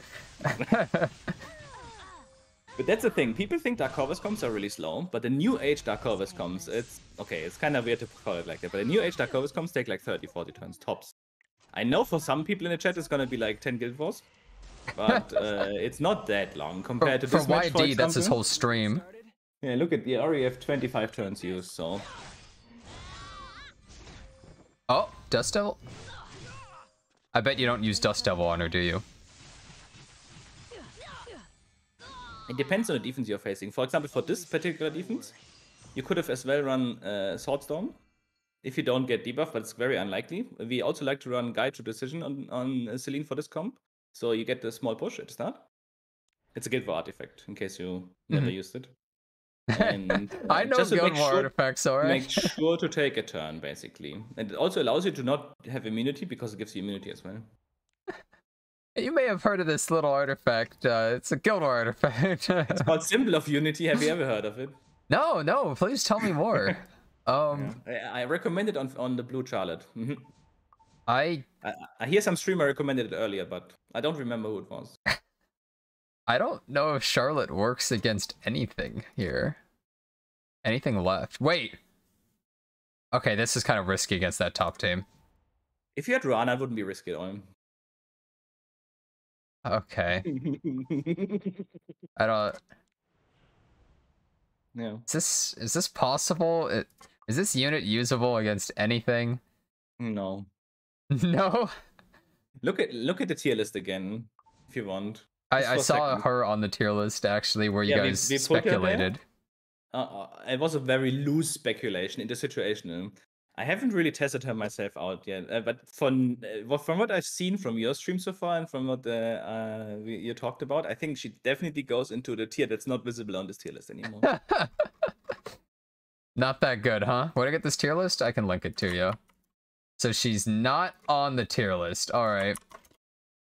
At least for now. Like we're gonna have to actually test her in the guild war. But as I said, my current idea of like having more fun in guild wars with specific things is trying out how to find ways to use Aria.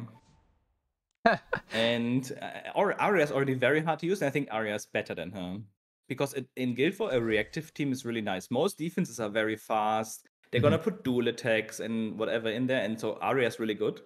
If you put a 120 speed unit in your Guild War attack, you're gonna have need to have a really good reason. So either Yeah. everyone's gonna attack her and she's gonna react in some way, or she's gonna like win you the match when she takes a turn. And I don't think any of these things work. Like, I'm gonna get quoted for this probably, but if I use Summer Child, why not just use Dark Harvest instead?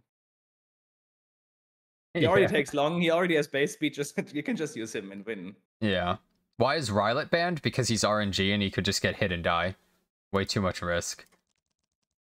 They go for consistency. In the Guild Talentless, the reason why they win all the Guild Wars is because they don't leave anything up to chance just about. But the RNG makes them fun. You have to understand, they're not just trying to have fun. They're trying to win. Why is C. Lilius banned? I don't think these two are absolutely exclusive.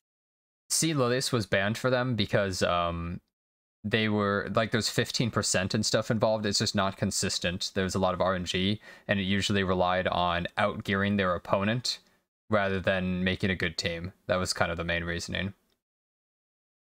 And wasn't doing as much as some others. I want to answer this specific question from Redos. Is he lifesteal Aria or speed Aria? I'm currently using a speed Aria build because my Banshee gear is not that great. Last weekend I farmed some Banshee.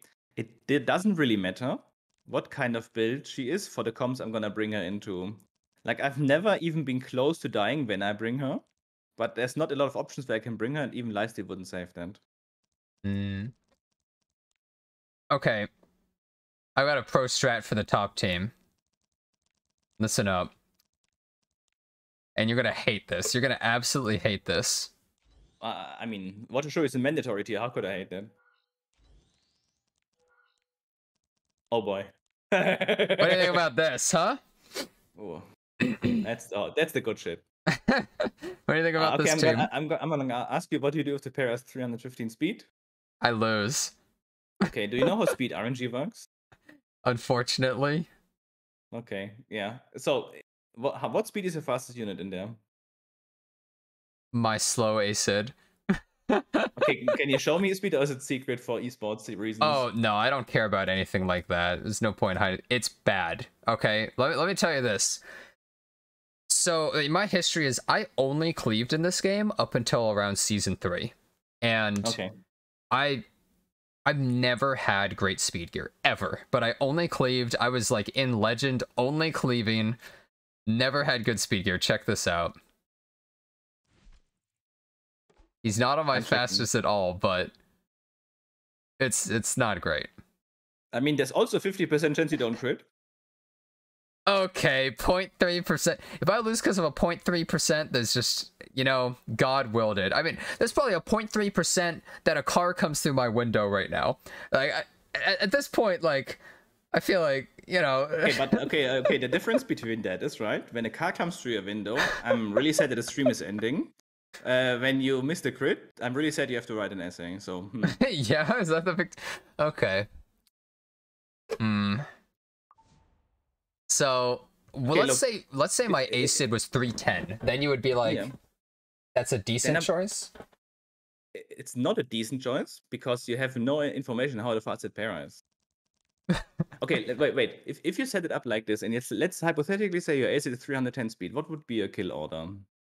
I would probably... I could either S3 on the, Celine or the Peyra. I could go for either one. And then Closer Charles would get pushed up. I would S3 with him, which would kill whoever I went for if they weren't already dead. And then Watcher Shuri would kill Hua Young. Okay, so let's say you see that the asset goes and the para is at 70% CR. What do you do? I'd probably go for Selene. Okay, then you made at least the right choice on that regard. What is the risk of doing that? I guess she's either really tanky or dodges or something because of an artifact, but my close with Charles Yeah. would go next for sure because if it was the payroll was that slow. I have no idea how your closer charge looks like. If it's like 280, 291, then sure you would 273, go next. but yeah, then you yeah. would probably go next. Okay, That's true. But the evasion artifact is exactly the correct analysis. So you probably would want something like Symbol, so you eliminate that risk. Mhm. And then you would definitely have a good chance of winning this match with this comp. Right? Just hypothetically, if this happens. If you would have said, I'm gonna still go for Para, then there's a good chance you lose because the Para might just be Omega tanky. Like for some reason, someone thought, okay, I'm gonna put like a 20k, 2k, whatever Para with Proof of Valor on my defense. Because that's just the kind of tower I run. And this is what I mean with tower meta. Towers in high-level Guild Wars look, I'm not gonna say degenerate, but they're looking really weird. Look degenerate. What do you think about this team now on the top? Okay, what do you think are the risks? Immediately. What's the risk? Yes. Okay, first let me ask what Oh, artifacts are you wait. using? Oh, crap. Yolha, I forgot her S2 is a non-attack skill. Wait, that's actually... perfect. I totally forgot that even was a skill. Would the third unit just be like Dark Corvus? No, it wouldn't be. A fire unit, I guess, but that's so much RNG, right? Does fire unit really help you? Well, it just the 50% mischance and stuff. Oh, wait, I'm thinking in terms of RTA, no damage reduction. Yeah. Apocalypse Ravi? She's too slow, I think. Because you're gonna fight a Celine that, if the Eula procs, gonna have her S3 up, she's gonna have evasion buff, and she's gonna be behind escort. RTA brain, yeah. So I need a unit that just doesn't care about any of that, huh? Mm-hmm. This defense is actually really difficult to attack. And Huayang would survive even if she got hit. But okay, and the then, thing is that you have attack buff Wayang. She's gonna go. She's gonna proc your Eula, Eras, or whatever's gonna give her the barrier. Then Celine's gonna S2. If she's not on highest attack, she's got random. What if she goes into Eula, ignoring the damage share? And then she goes S3 into Eula because I don't have a blue character. Well, then that's pretty unfortunate. Yeah. That's I agree. Like overall, it's like it's a car into the window situation again. That's a damn shame. I wonder. I don't really know what I would pick here, I guess, for the more certainty kind of thing. Okay, I have to ask you a question. Are you a quick typer? No. Okay. Why? You know exactly why. Because SA not gonna write itself. Oh crap. Okay, whatever, dude. Okay, okay, Mercedes. You know why? She's got 2 lives. Yoha might die, but we got a huge Ross barrier, so okay, and how do you kill Wayang if Yola is dead? Do you think Mercedes is gonna kill her? Yoha's not gonna die. No way. Okay. There's That's a no good argument. There is I think no that argument really holds up. There's no world or that could ever happen. Kairon? Huh. Oh. That wouldn't That's actually definitely hero. work because of Para, but I mean, this also doesn't work because of Para. If Para this stunts is your supposed to have Mercedes, what do you Crow, do? isn't it? It's supposed to have Crow. You know what? Crow's gonna be really helpful here. I think this top team's gonna win. That's what I think. What if Para RNLs Instancia Wayang? Then that Does it kind of matter? sucks. Okay. Well, actually, I think I would be okay though, even if that did happen. You wanna show me your Wayang really quickly? Because then I can tell you if it's gonna work. You're smiling the whole time, so I hope at least you're having fun. It's funny, just like everything I have and do is just wrong. It's not. It's totally normal. Look. No, it's the difference normal, between, but I totally RTA and a understand. Guild War player is that an RTA player plays for odds. He's playing for the best chance to win because over 100 matches, giving you the highest odds and choosing them the whole time is gonna be beneficial to your win rate and to your climbing. Yeah. In Guild War, you have 3 attacks with no do over, right? It's a very different way of approaching it. Yeah. I totally understand. Okay, this Young has a certain risk, which is very low. Mhm. I will tell you that we will check you for this if you were in Talentless, but you're not. The risk is double RNL into double pulling Young with Furious Tooth. Mm. Okay. Okay, for this bottom one, what are we gonna do here? So this is where you would 100% use Crow. It's okay. Essentially, it's very similar to the team you fought before with the Crow Roam, Rwana but and a you unit. can't. Yeah, Crow Rana is the core for this, basically. And then you need it. You're gonna need a Dark Bruiser unit, and I have no idea who could be Dark Bruiser unit. Do you have any suggestions? I don't know. Do they have to have an axe? Yeah, but the thing is that doesn't really narrow it down between the two that are available.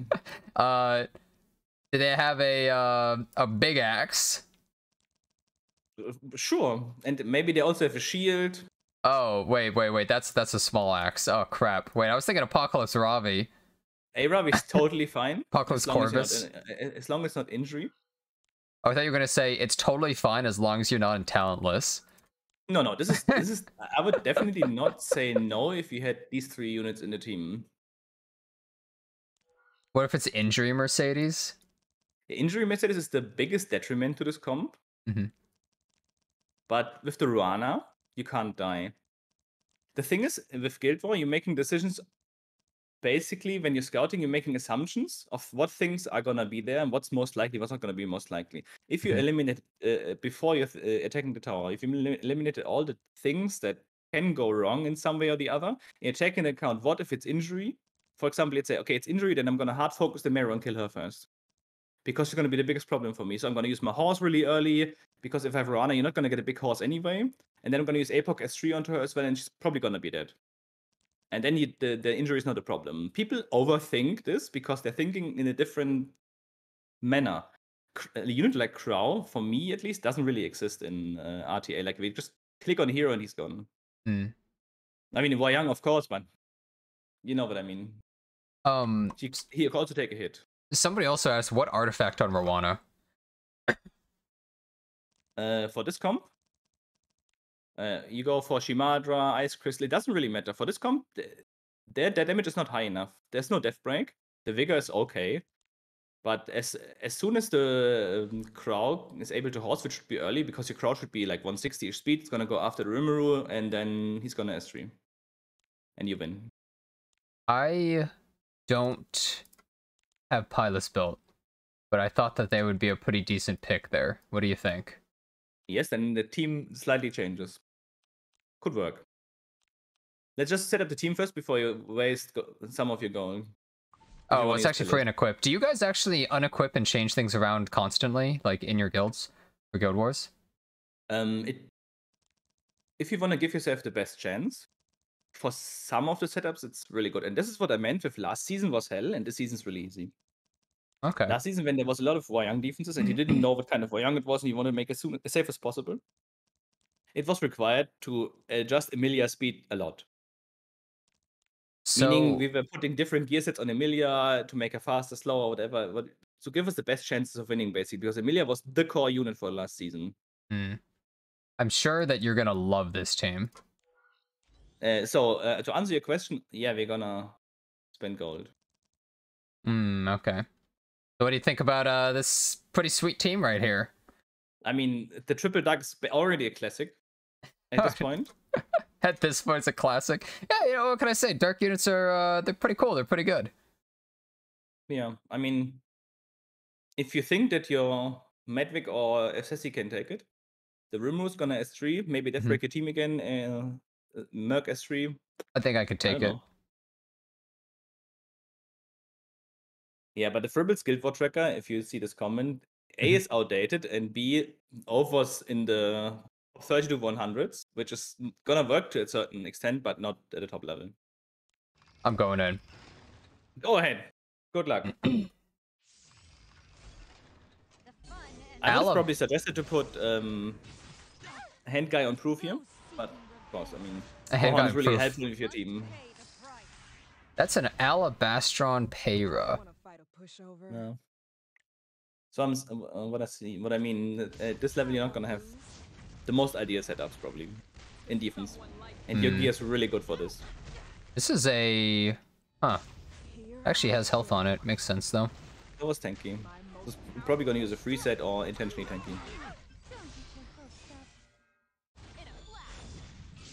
Ah, you see that? You see those words? Miss. You see that? Oh, what's this gonna see a do? kill here. I wanna see a kill. No here. way. This is a 30,000 health Yoha. No way. It doesn't mean a lot. If the Celine would have won into the Yola, it would have been, Wow, should have been dead. that didn't do that much damage.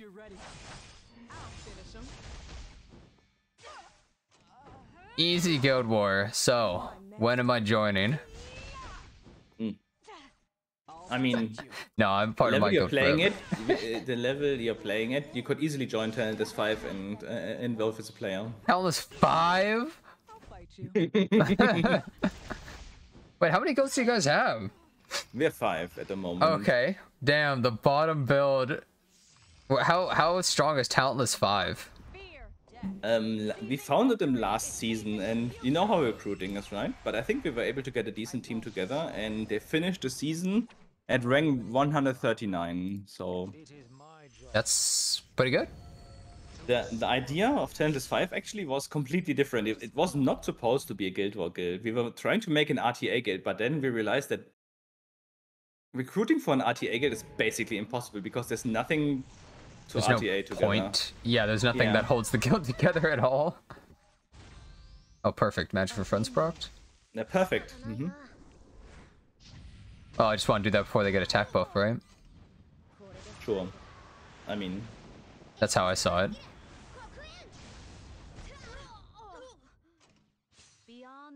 Yeah, he's stealing lollipops from little children here. Oh my god, she died.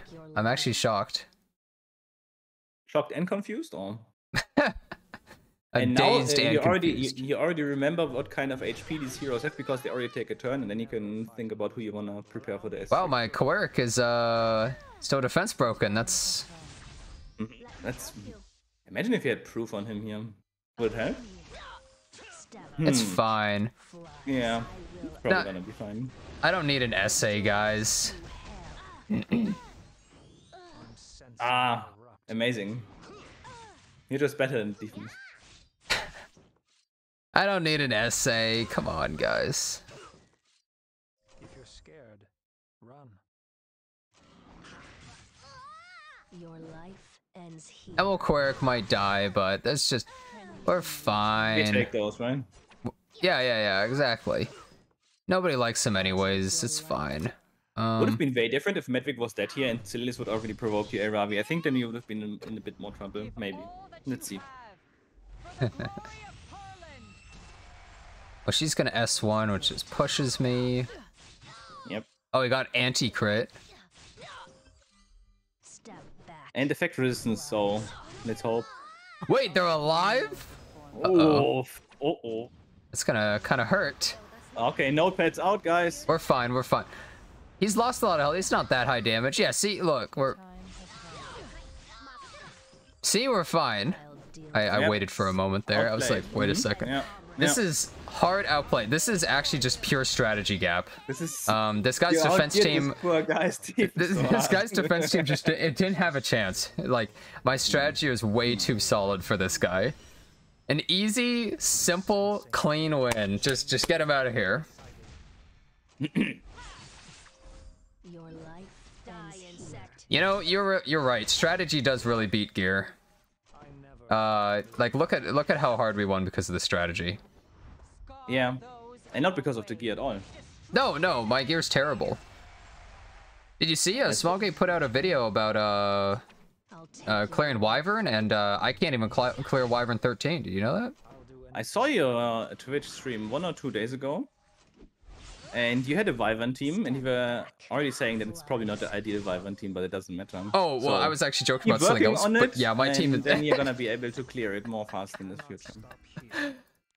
Let's just say I'm a relatable streamer. Okay. Sure. But if you're relatable, you have to draw the last attack. So it's a perfect time to use the Charlotte. I don't. What do you There's think? no way she works in any of these. She's... Oh my god, she's so bad in Guild War. She's so bad in Guild War. Okay, honestly, look at the tower you just looked at before. I think This one? there's a way we can use her. Look in the round. Oh, but I thought just saw the Bellion. I thought it was a Sililius, so it was too quick. If that was a Sililius, we could definitely use her. Against Bellion, I don't know. You wanna try? Yeah. Okay, let's do it. I mean, the round 2, you already set it up before, right? It's the same team as before, and the top team. We just attacked the same team. With Voyangas I like and the team was Luna. more like a risky team that like I shouldn't have used, and it worked. And let's do it again. Okay. Yeah, I feel like she's really bad in Guild Wars because she needs more people taking turns, and you take less turns in Guild War 2. That's another huge problem. Wow, what should the people making? How do you like my accent, guys? I think people just like accents in general. I don't know. I like accents. Like, do I have an accent to you? I'm gonna say yes, but I would never be able to pinpoint where you're from. America. They're just... Yeah, okay. yeah. I mean, specifically in America, because I knew you were Oh. American from the start, and I Well, was. I would say most Americans sound kind of similar, except there's like a couple regions that are way different overall, right? Okay. But a lot of us sound the same.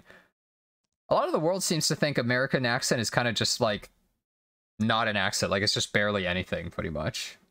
Yeah, if you're Texas, I'd be like, howdy y'all, welcome to my Guild War. Not actually, but what are we picking here? Americans are also the only people where when we interview, you usually ask them to tell us like where they're from and to they give say us some a state, perspective. right? Yeah, and they say a state. It's the only country where that happens. Like, Yeehaw. I don't go to no French person applies and says I'm from Provence. Doesn't happen. Yeah, I mean, it's just I guess it's a cultural difference or something. What do I do here? Yes, it's definitely very centered around the thinking. So Okay. for the round 1. Okay, now you're coping, right? But you don't like this? You have to make I'm sure that trying to Eravi take doesn't just turns. clown you. I was just thinking, okay, I need a light unit to tank the Aravi. That's what I was just thinking about, and Doris would probably be really good here.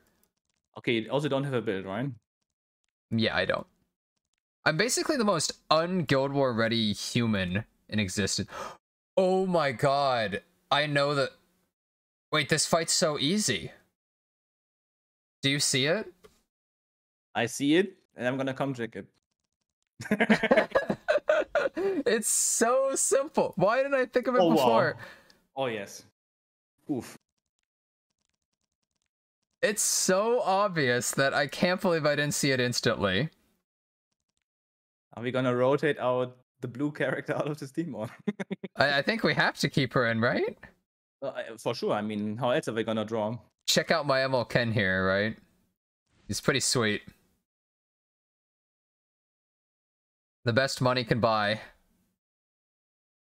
I think if we would apply with this MLK, I would think it's acceptable. Look at this helm. If I get that to 9%, this is a you're looking at like a 79 or 80 gear score ML Ken helm. Yep, he definitely needs 80 gear score in every slot. I think he needs like some couple extra gear slots as well to make it work. Yeah. Some people were saying belt or something. They should just add a passive where he has like proof of valor or something. What did they think about using the 30% CR on the S1? Okay. That's kind of weird. I think it is a buff. However, I know so many people were saying it was a nerf, right? He loses immunity faster, but I felt like he always had to have some immunity or had effect resist anyways, that it didn't make much of a difference, is how I felt. Okay. So. Why do you want him to take a turn? Is like the S3 really good, or? Well, it gives him attack buff, defense breaks, always crits. I just felt like it seems decent Yeah. overall. I guess. I think if the SS2 would have some more survivability, like if the character would have Ziggurat built in, I wouldn't be against it. Oh, that would be huge. Then they put Draco Blade on him, and then he's, at least for what he does, more competent. So what do you think about this top team, huh?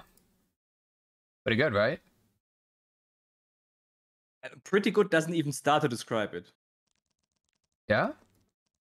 Okay, and then this flawless bottom team where Yoha can't ever possibly die. And I think, I mean, we already saw that last fight when you put exact same comp that you can never lose, right? Yeah. Oh, yeah, I can show Charlotte for anyone who's curious about her. I went with the 0 speed Charlotte because from my testing overall, I think she's an awkward character, but also I don't really think she needs speed.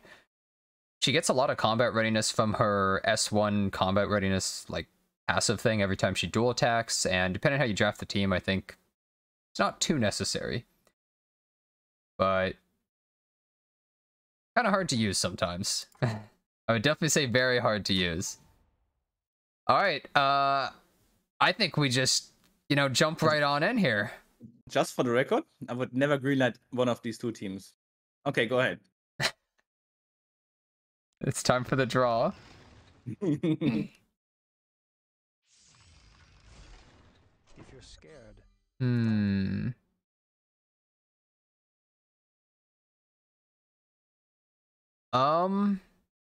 So I'm gonna say I actually need to S2. Why? In case Charlotte just dies. To what? Oh. To Apocalypse Robbie. You know what? I mean, you already subscribed to this, so there's a 33% chance your Charlotte gets hit, right? Oh, depends. Is she the least tanky in your team? I think she's probably the least tanky. Okay, then Bellion doesn't always build 100% crit though, so... Okay, no, I think this is safer. Right? Okay. Because now they might not even hit them at all. But you should have used it on Rem. Because if Rem AoE counter takes you here, just rid of the barrier again. Yeah, okay, that's fair. I did it on them to push them forward, but you're right. Oh, this is easy win right here. Do you see Ken? Look at this. Yeah, of course. I mean, never had any doubts with this character. He's probably one of the best characters in the game, actually. I think everyone should get him from their selector. Oh, yeah. Check this out. Look, effect resist. Thanks for the health, nerd. Impossible to beat unit. He's just too powerful. And look at all the contribution that Charlotte already provided. She's insane, right? Yeah, look at this character. Oh my... Ken wasn't kidding when he said, "I'll smash you." So, 100% win rate here in Guild War. Just gonna move her up to the mandatory tier really quick and then... Yeah, I think Charlotte probably should be in the mandatory tier. It seems a little disingenuous you would put her so low on the thing when she can contribute so much by herself. I think just put Aureus on her would have been much better. She literally did nothing. She didn't even get a turn. She did nothing. What a unit. I think that about sums it up in Guild War for her. You see... I'm helping your guild find out what not to do. What units are not worth it, right? I'm just letting, in the future, I'm just letting them tune into your stream and see your guild vertex. Okay, but I'll definitely say this. Elmoken was pretty cool there, right? Yeah, I agree. that was pretty cool, right? I mean, he just absolutely annihilated this team. The whole team died. Oh, she is the random one. I gave you a chance. Yeah, so I'm saying... There's a chance you can lose with team. Surely that won't happen. I mean, now it doesn't, but if she would have S2 team as well, so... Surely that won't happen. Yeah, the reflex is pretty cool right there. I think Yoha has a lot of good ideas put in, but I just think she's really poorly implemented. That's kind of how I felt about the unit. If you were like a real specialist, like some people are building really specialist units, as I said. If you're a really specialist, next time you're gonna play this, you replace Wayang with Terran Royal Guard, and Celine's gonna S3 and die to Reflect. That's the good shit. What about You know when Terranor Royal Guard would one-shot strays and stuff? Okay, I don't want to talk about this topic at all. This is a topic I'm gonna skip. I hate this topic. Okay. Ask Slam Dancer about the new Green Yet Sharon achievable in GVG. I would say no, and I am not Slam Dancer. People are trying out in defense. That's all I can say so In far. defense? Oh. That's interesting. What was that? The problem. Okay, let me just check the guild war because it's currently still running, and if anyone got attacked that has Sharon, and let's see if any success came off it. Let me just bring this up real quick too, guys. In the banned category, there's a certain soldier in armor that appears to be banned. Let's. Okay, this Sharon. Well, someone put a Veil in their defense. In our defense, I wanna say. And now my game's lagging. We're going to call with the leader of the guild, Talentless. So, you know the guild you always see up here? Saramia banned, how dare he? Yeah, it's interesting to see some of the units that you guys prioritize and some of them that they ban. It's definitely, this is useful information just to see this kind of stuff though, because sometimes people need to be told a unit is good to then be able to analyze why they're good, and then it makes sense to them, you know? Ask Red for a Guild War defense tier list, please. That would be kind of interesting. It's very hard to make because the defense is a context thing. How about we go through the band tier really quick? Yeah, let's just quickly go through some of them. I think this is a question that many people had, and if chat wants to know any specific reasons why specific units are banned, feel free to ask, and I'm gonna try to find Sharon defense meanwhile. Sharon defense got ignored again for the second guild war in a row. Nobody attacks it? AQC? Okay, wait.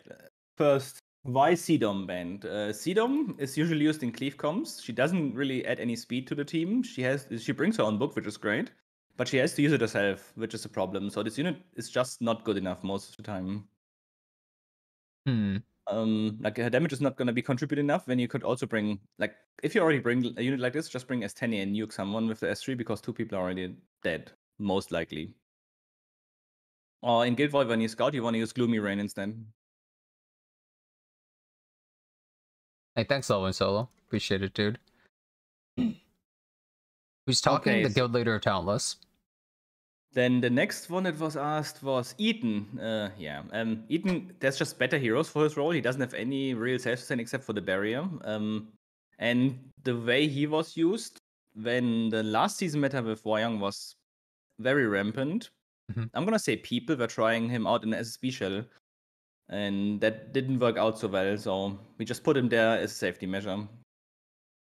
Oh, okay. Real quick, actually, while you were explaining some of these units, we have. Wait. I have to run some adventure really quickly. Oh yeah, go ahead. Let me. I'll see you later. I'm gonna put food in my mouth because my breakfast has been here for like 2 hours already. Okay, yeah. Yeah, maybe like we could just have this be like 2 hours of us talking if you're down, unless you want to go further or anything like that. I'm free. If chat is interested to talk more, I can talk more. If you wanna do your own stuff, then do your own stuff. I don't know what your time limit. Well, I know it's my stream, but whether or not it's my stream, you know, I want everybody to feel satisfied about everything, you know. It's pretty hard to please everyone when you have like 2,000 people watching, though. It is, but you see, here's the thing: you try to please like 95%. And then the last 5% screw them. That's kind of how you go about it, right? Yeah, sure. There's a shout out at the moment from Norn of Fate. He's fighting us today, Arcadia. And yeah, I'm the leader of the first guild. I'm just gonna go in. And good game for the guild one. You guys did really well. I'll keep this up. I'll keep the tier list up. So I guess C. Armin was one of the units that a lot of people were asking about. Okay, the same argument applies as for as Eden. He doesn't really do a lot, and on top of that, whatever he does is very reliant on being good, well speed tuned. So either you're gonna have Crimson Army, let's say imaginary, go to 270 speed and have 2 units that are like MLCan or whatever counter unit there, and the enemy team's just gonna die to your team, but you have to know these kind of things. And then on the other hand, there's a lot of teams that have an open that gives unbuffable. And it's gonna be difficult. Also, I wanna address this particular thing. I always say Armin is a he because Armin is a German male name. It's just my head doesn't work. Oh, like that. really? Interesting. Why is he Syria banned? Probably due to RNG, I would assume. Yeah. All the openers that are good against fast teams are blue. If you have a green hero in defense and you don't shoot the immunity, you're gonna have at least a little bit of problem. And there's definitely cases where right side RNG would hit you if you use Caesarea. Are you able to Basically, read? just Oh, sorry. the unit doesn't really deal super well with tanky units, so it's not good enough to get to any contracts. Are you able to read what Sunsen said?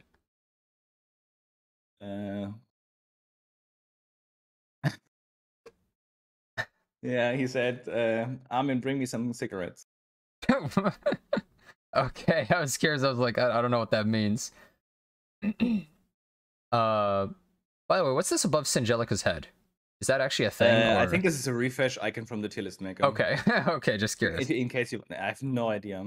I think after my performance, though, I think that ML Ken might want to move up to a tier 2 MLM. What do you think? From back in the day. I mean, these two are relatively interchangeable because back then he wasn't an ideal option either. There was a specific Guild War defense where I was really strong against, where a shell of Eras, Cadiz, and him was used to bait the opponent's green hero, which mostly Landy, into S1ing him and dying. Because it was really hard to reach Landy back then. And there was no carrot, there was no Millim. Yeah, it's interesting through the ages how Guild War definitely has changed. What's MLM though? Oh, a lot of people in the E7 community call like well, they use MLM stands for multi-level marketing, right? But people just say that for like these are scam units pretty much. So it's just like, so a lot of the time, I don't know, streamers or other people will use certain units and the people will be like, oh, I should build that or something, and it's just a scam unit. Like you should, like it's crap. Don't actually trust it pretty much. Yeah, it's to like bait your resources. We treated a bit differently in this list, as it explained as well. First, I'm going to answer Redos's question. Yes, it's Accessory Landy. There was 2 major solutions to that, which is the triple mage comp and the comp I mentioned earlier. For the MLM tier, it's more this is units that usually people like, right? Like Aria or even Byseria, which are not really that strong at the moment, or even Vivian, and they're gonna bring them, but they're gonna make a comp that makes them work. So this is what the MLM means. You basically are being your own merchant, advertising your company idea. Wow, Mort, huh? Yeah, exactly. Mod is a perfect example of that. That's interesting. So many of these units are just ones that I would never, ever even consider. And, name an example. Well, in for like situational, Gloomy Rain, Oxlots, Rose. I would just never even to explain for these 3 F why Maya. we are using them. Well, I kind of understand. Well, some of these I understand, like F Maya and stuff, but like Gloomy Rain, Oxlot. I guess Gloomy Rain for the book. Yeah, book and cleave basically. If you want to scout with a cleave, that's a situational unit, right? It's for scouting. Okay. Also for the follow up. I mean, if you know the speeds of the opponent and you know, let's make an example. Your path is 300 speed. You know from the scout that the maximum speed of the para is 300 as well. And with Watcher and Gloomy Rain, you're gonna put your path at 318, and you're gonna be safe from speed RNG. This is it. Okay. And for Alots, okay, Alots is definitely like a hero that's in situation. It could also be in the back in the day tier, where you know the information of the opponent, or you can make a really fast Alots, and you're just gonna push the Luna and clap 2 heroes basically. And for Rose, what if you don't have a second Crow, basically? Crow has something unique in this kit where he can S3 someone and kill someone because it's blue, and he's also going to take the blue bait. But what many people don't really use in Guild War when we see their attacks is off-color baiting. Meaning, there's a defense with Silelius, and there's a defense with, let's say, 2 fire units. It'd be nice to have like a dark unit and 2 blue. So everyone goes into the dark unit, and this is what Rose is basically used for. She also offers the cleanse with the S2E and the barrier. She also offers an Aureus support. So this is a unit you can use interchangeably with Crow if you want to use Crow on the other team. You know, one question I had is, how good is Talentless's gear overall? Let me just grab something because I haven't looked at this list in a long time. This I was just curious, like, what would you say, like, how good they are? Not, I don't need any like empirical No, data. I'm not or going for something, but- examples. I'm going for some other information that's most relevant. I think at least 50%, but maybe more players in the first guild are free to play completely, not even monthly packs. So their gear is very usable, of course, after the time they've been playing.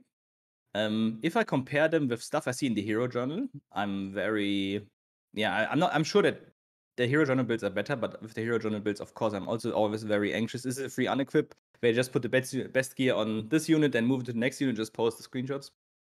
I don't know. I would say overall we're definitely in the top 10% of gear, probably. Because just of the time we've been playing, and we're playing at a certain level. But it's definitely not top tier gear. We had at least 3 people who basically only use free gear. Or you only use free gear till last season. I guess that shows a lot of people that you could join something like Talentless if you actually have the right units built and the right, I guess, mindset for it then. And maybe if Smallgate were to actually work on hyping things like this up and improving them and adding more rewards, then maybe there would be a lot more competition, a lot more people actually going into it. Yeah, as I mentioned earlier, I think the main difference is in Guild War is not the gear. You can outgear someone, and this is like what you just showed on the stream, right? Mhm. You were able to win that last fight because you had the that was better gear. talent. I just I Okay, yeah, sure. Let's put it like this. It was definitely talent. You can't join Talentless because you seem to have talent. But it was basically outgearing the other guy. If you are on the same gear level, or even your opponent may be stronger, then this attack would have not worked. Yeah.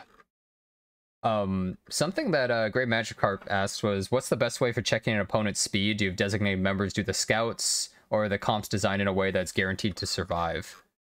Okay, our scout comps are set up in a way that at least the information is provided, meaning there's no way you die in the first turn.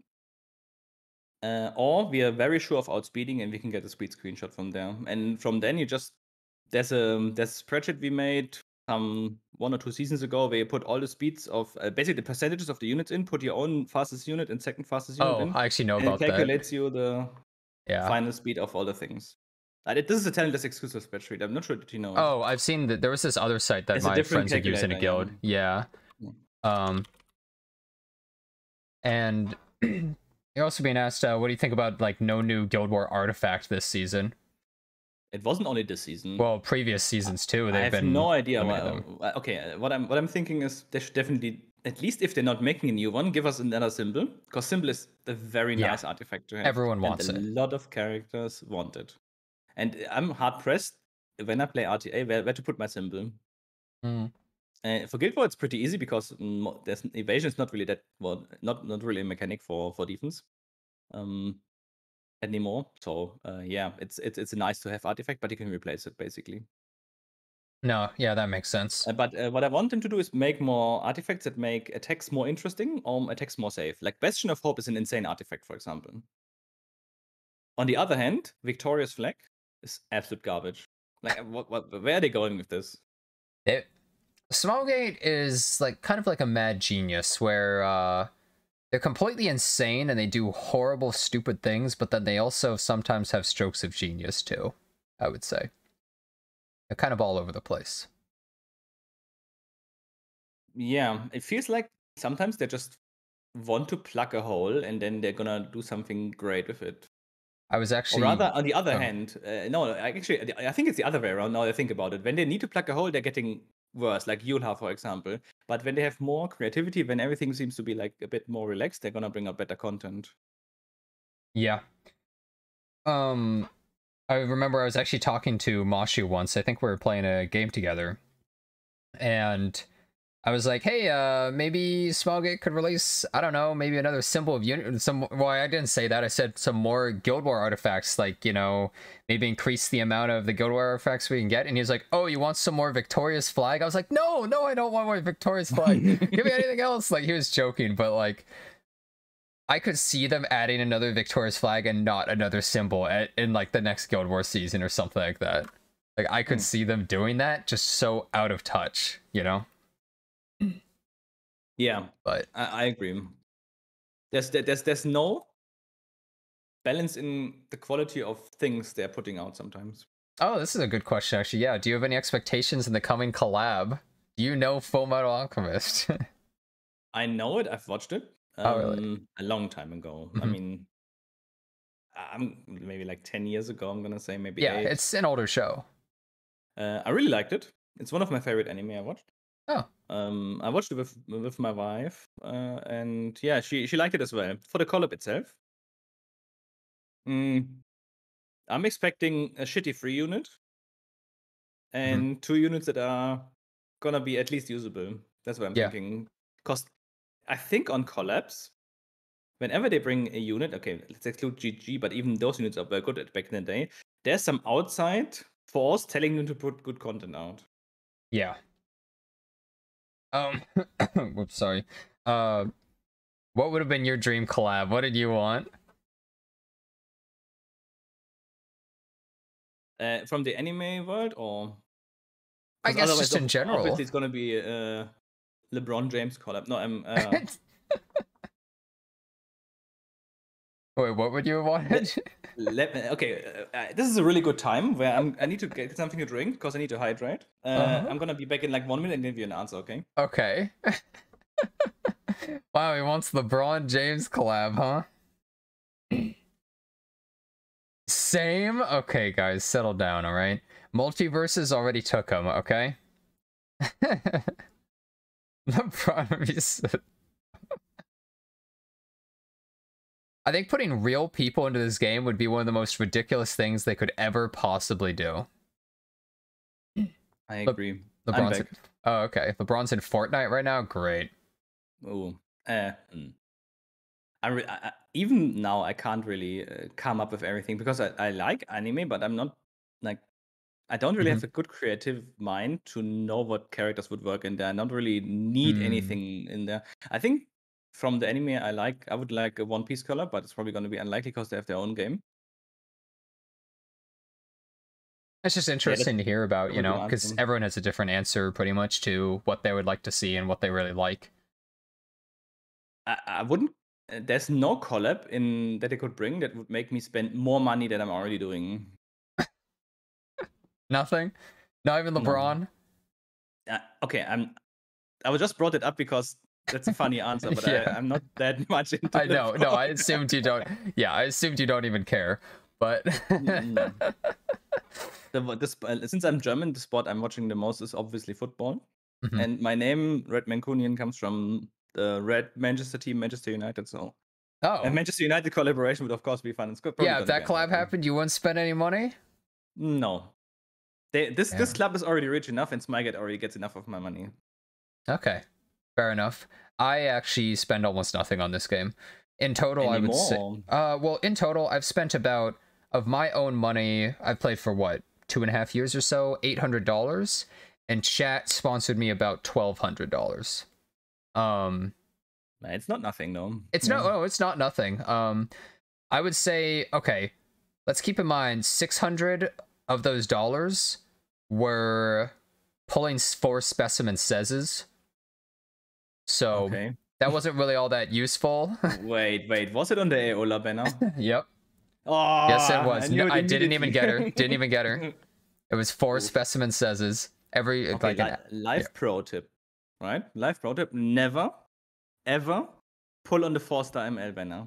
oh no, yeah, Never. it seems like a total scam. It should be, the pity should be reduced so much. It doesn't matter. No, even before the pity, it doesn't matter how good the unit is. Never do it because you're pulling so many ML 4-stars from all the other sources. You're gonna get it at some point, and there's no unit that's that strong. You say that, it took Mashu 2 years to get CDOM.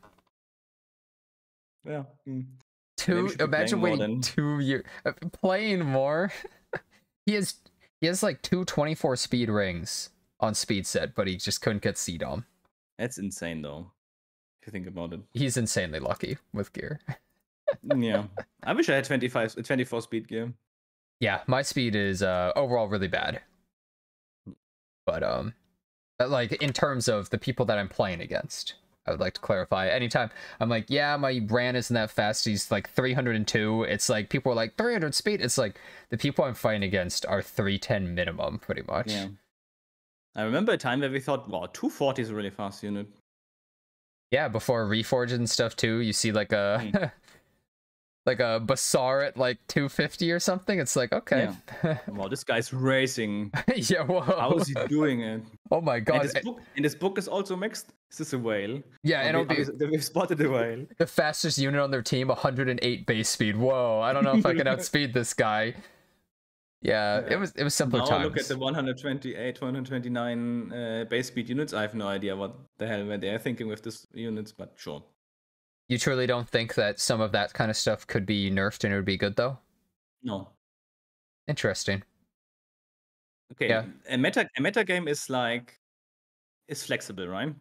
Removing something by a nerf is gonna make something else more popular. Everyone's gonna flock to that, and then they're gonna complain about that until everything's just shit. I understand that 100%. That is true, because every single meta we hate, and then the next meta comes and we look fondly back on the last meta.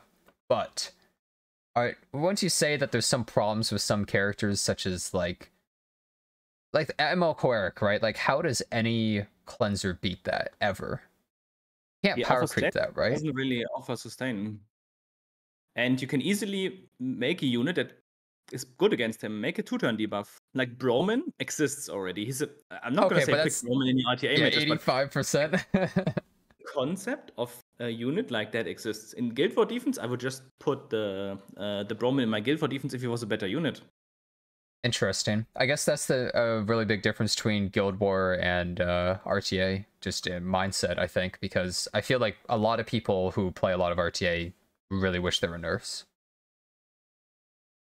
It's a very popular opinion. So some units like Wayang is probably the one unit I would say is the most not okay. And as I said before, it was okay since when there was a balance between using him in offense defense. This is only Guild War focused Talking, of course. In RTA, I think the reason why the meta is so aggro and becomes even more aggro is because a unit like Wayang exists. You can't stay in the match for like that long. Yeah. Doesn't work. Oh, hey, Higa. Higa's in your guild, right? Yeah, and hi Higa. And exactly for these kind of contexts where you have a really aggressive meta and everything has to happen fast, you don't need sustain units. So Mecharic is even better in that. That's interesting. But yeah. If you remove all the other aggressive units, then there's a chance for sustain units to be better. Mm-hmm. Like when I talk to some friends who play RTA and they say, "Why didn't you pick Acades?" and like, who? I said, okay, but if you would have picked Acades instead of whatever clown you need to pick fifth, you would have won this match. It's like, it doesn't matter. Yeah, it's a very different mindset just between the play styles. Actually, very interesting to hear, in fact. Yeah, it's very... I think you and I would probably disagree on many things, including nerfs and other stuff like that, just based off of how we view the game and how we play it, right? And it would be nice if Smilegate could improve the Guild War system too, because I think Guild War is fun. Mm-hmm. However, I think it's become boring recently. Like, ever since Hwa-Young and Peyra and Mo Lilius, I think it's become very boring and one note. And also the rewards, I feel just there isn't enough, and it would be great if Smilegate could improve some of this stuff. Does he play RTA at all? Yes, he actually got Emperor last season, your first season of playing RTA. Yeah, before my highest was champion, I didn't really care about it. So I just basically picked fun comms into a champion because that's what it's like playing Guild War until rank 50 of the guilds, where you just gear gap everyone. And last season was the first time I actually ever like tried to do better, and I was really surprised when the statistics came out after that, and it showed actually that I was the emperor with the lowest amount of games taken and the highest win rate. So what was your win rate? I think 74%, 73.8, something like that. I think that would make sense because people with that kind of win rate usually are in Legend. So for it to be an Emperor, it would like Emperor is where everyone's scrapping it out and their win rates are lowering really hard.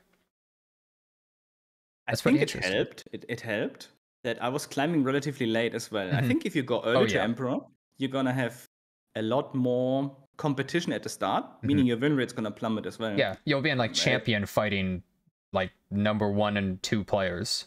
Yeah, exactly. And since we had the rank 1 spot last season when the Guild War sealed up like 9 Guild Wars before the end already, I said, well, what do I do with my free time? And I was talking to someone and we're just, okay, I'm gonna need some help on the picks because I'm really not the best at picking, but I'm better at executing and having some gear on the units. So we just got together and I learned a few things, and yeah, that's how it ended. I played for like what 3 weeks, maybe 3 weeks. Yeah, so I mean, guys, he's played some RTA, you know, even though more Guild War mindset for sure. Is it fine, by the way, if I upload just our entire talk onto YouTube or something? I think some people are kind of interested. For sure. Yeah. So we've been talking for I don't know about 2 hours and 10 minutes so far, and I think that's a pretty solid amount of time. Do you have anything you want to talk about, or are you I might I be. think we should ask chat if they have any more questions. That's a good point. Yeah. I guess, do you guys have any questions for our guest here? I don't really do interviews or anything like that normally, so this is kind of new for me, but Can I kinda join interesting. Talentless? Sure, just shoot me a DM and I'm gonna have an interview. interview. Who's your wife or husbando? Oh yeah, that's a good question. I'm too old to fall for this kind of thing, but I would say at the start of the game, Diane. Now I'm definitely more of a Solitaria kind of guy. Oh, okay. I see. Go from the nun to the to Solitaria. All right. I mean, we don't know how crazy Diane is after you use their cooldowns, right? And for the Husbandus, I don't really roll that way, but obviously it's gonna be Dark Horse, right? Dark Horse your favorite? Yeah. You have no idea what's under there, so the chance of it being an improvement to everyone else existing is there, and this is where my RTA brain kicks in. It's a good chance. Okay. I did a legit question. Wait. What did you ask? There's so many questions. It's really hard to follow, especially because I'm a boomer. What are general good Guild War defenses? Oh, that's so hard to answer. But in the end, you want an opener, someone who isn't too slow, and someone who is an insurance.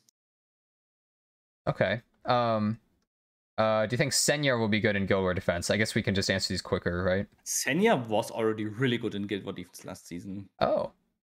And then she wasn't anymore. And I wonder if there was any correlation with that. I mean, we found a comp that worked, and there was a fire unit coming out. It's a warrior. Yeah. I can't really nail it down. General advice for guild defense? Didn't I just say? Oh yeah, that, I guess that's kind of true. You're like, yeah, it's really difficult, and you have to, yeah. What do you? It depends on what if you're a tower or fort, or if you're a tower, a fort or a stronghold in your guild, you wanna set up really strong units basically.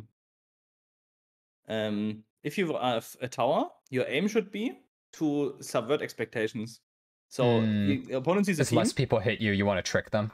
Yeah, and every single draw in a guild war matters. When there was the big rivalry between us and the other guild in around December, or in that season, the guild was mostly decided by one draw, meaning every single draw on the tower was worth a lot.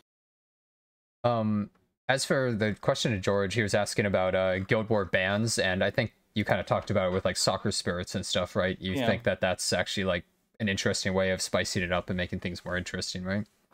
Yeah, it's gonna limit new players a little bit because, of course, if there are more core units are getting banned, it's kind of unfortunate. But if they rotate the bans often enough, I think it shouldn't be too much of an impact, and it'll also create more creativity. Well, what if it was only when you're in a high enough guild or something? Oh yeah, sure.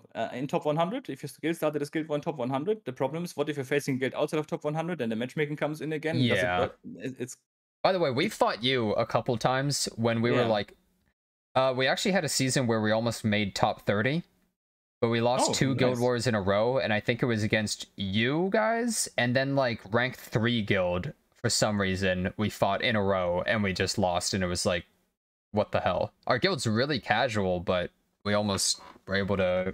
You can, I think a lot of I mean, I don't mean to diminish your guys' accomplishment or something, but I think a lot of guilds have just really given up. You know, like the competition has really fallen compared to how cutthroat it once was.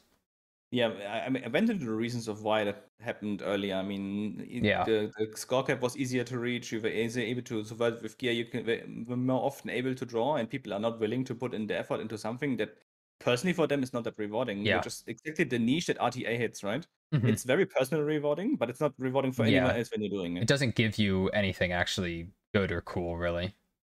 And yeah, What do you think about building guild defenses on weird and unpredictable builds like Counter Wayang? Yeah, that's what we're doing.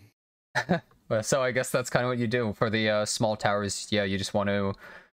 I mean, I guess RNG plus just tricking your opponent with different weird builds and artifacts, because yeah, one draw makes it so they actually have to hit your tower an extra time anyways, right? Yeah. So I think it's a good point that Toshima brings up. Heavily disagree with that, to be honest. The top 20 is still really competitive. It's just that the absolute top is uncontested. That's probably true. yeah, Uh, I kind of agree with that too. there's not at the moment, there's probably not a guild that can beat us because we're just not losing enough for us not to full clear. So yeah, it's gonna be tough for anyone to beat us. They can draw. That's what it works. Fair enough. Let's see. How much did you spend? Oh. How much did I spend? I would say between 3 and 4K. Okay. That's actually, realistically, that's not that much for how long you've been playing and how much time and effort you put into the game, I would say. Yeah. If you look at go to the guild screen and check out my guild, and I want to show you something interesting, or maybe it's interesting. I think it's interesting. Yeah, I think Lakari spent more money on the game than your entire guild combined, maybe. Hey, Kitaiki is here. Thanks for keeping up the Guild War spreadsheet.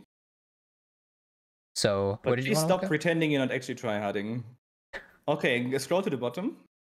Okay. And you see I have 374,000 Mhm. assistants, and this comes from I have logged in every single day of the game and max assistants every single day. So this is a small achievement for myself. Wait, have you been playing since day one? Yeah. Wait, did Smallgate send you the little figurine things? They asked me for my address and I didn't give it to them. Oh, really? Yeah. Oh, that's kind of a shame. That's actually Is like, it? yeah, they're like one of a kind things. They're kind of Yeah, cool. sure, but I would just sell them and throw them in the trash. I'm not into sentimental things like that. Oh man, send them to me. Wait, I want. Okay, I like honestly, if I would get them, I would probably raffle them into the community, right? I mean, But I think that's I a don't good like idea, that stuff actually. at all. This is Okay. I collect other things that are more valuable for me. So these things look kind of low value. Okay. I have my own statue collection basically, and this is different things. Interesting. My father collects Steuben glass, and Do I have he. to Google that?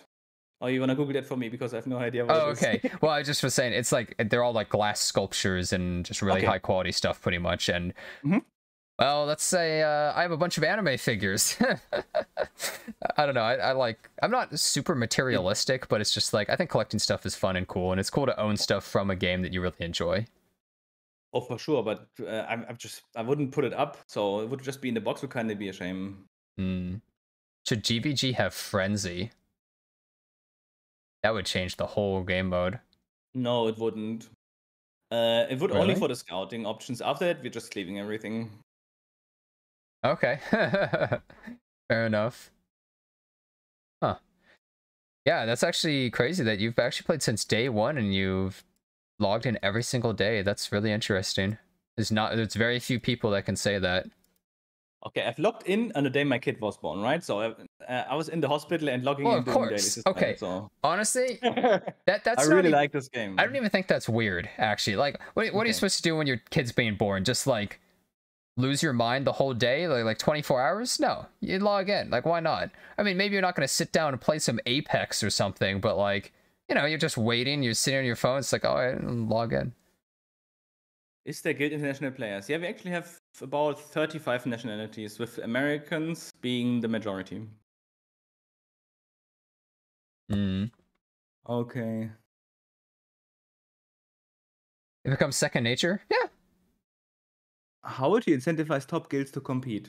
They already have these different reward tiers after the season where you get the certain flags on based on or the banners based on your placement as a guild. You can easily use these tiers to incentivize it. You could make higher mystic rewards. You could give some different reward like more armbands or sky stones or whatever things that are useful for players to progress their account. What I would not like them to do is like make it so the rich get richer, but it's really hard to do as well. Mm-hmm. Yeah. No, that actually makes total sense then. Yeah. Hmm. Do you help newbie progressing? It depends on how newbie. I personally helped a lot of people that are now in Talentless progress to the game. I'm doing regular account reviews and helping them gear up their stuff, and we're writing guides and everything. Of course, it's very Guild Wars centric, so it's not going to be that helpful for everyone. It feels as though but your community would be pretty helpful just for people a lot of the time. yeah, but what we had as a goal with the usually the lowest tier guild, when it was tier 3, it was that, tier 4, it was that, tier 5, it's now that, is to have some level of new players and some level of very experienced players together, and they could just learn from each other. Like, some people are gonna bring new ideas in, and some people are just gonna help others out, but no one is discriminated anyway. Whenever someone asks for stream or help, people are gonna help, and it doesn't matter what guild they're in. Unless they're bad at the game, then they just get discriminated against if they lose their Guild War fights. No, At not say that. time. We're just having fun together, and then we're just telling them, well, what could you do better? And like the question is always asked, what could I do? Could I have done better? And there's no essays. I'm gonna repeat that. It's really funny, but there's no essays. Okay, let's see. There's more questions. Will talents ever expand to other regions like Asia? Okay, I wanna say that leading 5 guilds and organizing them in this level is not easy, and then they're gonna do it. Red, when is my account review? Never. I think there's Talentless in Asia. I don't know. That's a different guild. What do you think about have a limit on how many times you can use it per week or per guild war defense? I suggested that before to Smargate. I said for every guild war, every unit should only be usable once. I feel like that could be too limited. Maybe for high up, right? But it would be too limiting down low, right? Where people don't have enough units. Okay, so I want to say that Tushim is a member of mine, so I can say these things to him because he asks me funny shit every time. How did he find out about the game, or why did he start playing? Soccer Spirits was made by some of the same developers, Epic 7, and a part of our Soccer Spirits guild migrated into Epic 7, basically. Any weird underrated characters do you think are really good busted? Emil Kawazu is the best character for Guild War almost in the game, so that one. Wow. Okay. Godlike Guild War unit. That unit is insane.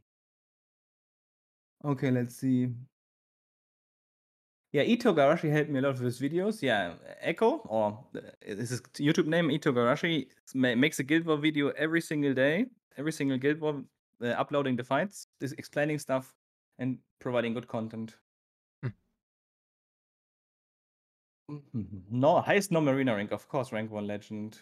Okay, this is gonna sound. I want to expand on that question. The highest normal arena rank was in the meta where everything was AOE, and the way I climbed it was before Bellion, was using a Dark Harvest double crow roll.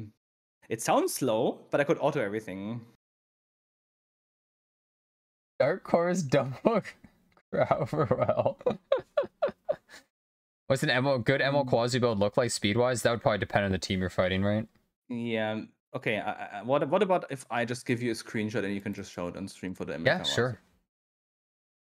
Because I think this is the a top 3 Kawazu in our guild for most generic purpose. All right. Don't mind the sets. I'm gonna take a screenshot, send it to you on Discord, and you can just comment on the stream. Don't mind the sets. All right. Yeah, it's a speed set with bronze set.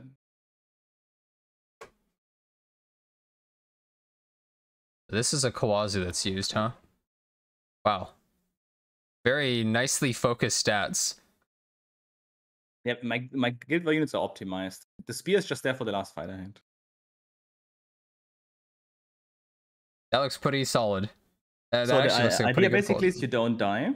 You with 180 speed in the self push, you're still getting pushed. The EE makes him able to push 5% ahead more if you're in the specific matchup. You can just swap out the attack boot for a speed boot if you needed to make him faster. And the bulk is there for all these funny Rimuru things. He doesn't need any other sets, so the broken set I think is totally fine. And with above 4.5k attack, you're gonna be able to kill almost anything you need to kill with him. You're not gonna bring him into an A Ravi and ask him to kill it. That's not what you're doing. You're killing Mercedeses and Rimurus. Most of the things are just gonna die. Yeah, that seems pretty solid. It's not my favorite unit. There's other people like Higa, for example. He's an absolute Kawazu merchant, I wanna say. Merchant. My favorite unit to use in Guild Wars actually, let me see, is 3 unequipped. So I'm gonna put the real artifact on him. So I'm gonna show, of course, my crow, so people can look at it and see what a Guild War crow looks like. If you wanna build him this, I'm gonna send it to you as well, if you don't mind. All right. We can also, like, people suggest an account review. You can do that if I'm prepared a bit better than now. Wow. That's So this is the crow I'm using. It's a pretty good crow for health. That's a lot of health. Wow. I normally would only see an FCC get around that much health. Yes, basic speech kind of shit, else it would work better. Yeah, your gear the seems idea is pretty basically solid. high HP, so you can have higher horse potential. You don't die to any gust of wind. When I don't use him on Holy Stick, I'm using him in Auras, and defense doesn't do anything. And 1.4k is still enough to take most of the single target, which is not going to be like Violet or Rimuru when you bring him into anything. And the true damage from Rimuru doesn't really, like, the defense doesn't help there either. So. What's your best built unit in your opinion? Well, if I ask the Fribbles, it's gonna be. Wait, I have to actually double check. Because last time it was Dilly Bed, but I don't believe it is. Oh wow. I'm just gonna go purely by gear score. Whose crow is this? This is the guild leader of Talentless's crow for Guild Wars. Very I'd say that's pretty good. Honestly, like, I would use this. I'd definitely use this. Like, well, maybe with Oris instead, but my highest gear score unit is actually APOC. This is so APOC. Apocalypse Ravi, huh? Interesting. Yeah, my current Kise for the current Guild War defense is actually at 305 speed, so it would be fun to fight it. But Arcadia didn't have any problems facing it, so good job to them. Only like 2 draws to the round. Wow. 305. Yeah, I equipped it specifically for this Guild War, okay? It's like, I don't keep that gear on this character. It's not that relevant to me. No, I'm actually a fan of counter APOC. Okay, now maybe hot takes. APOC is a unit that in a Guild War match you want to use for her reliability, and something as unreliable as a counter and unpredictable is not something you want to use. On top of that, getting the desired stats on APOC It's very hard. It's very hard compared to using a speed set, which gives you a lot of free gear score, and now after the destruction set buff, even worse. Yeah, I completely agree with that.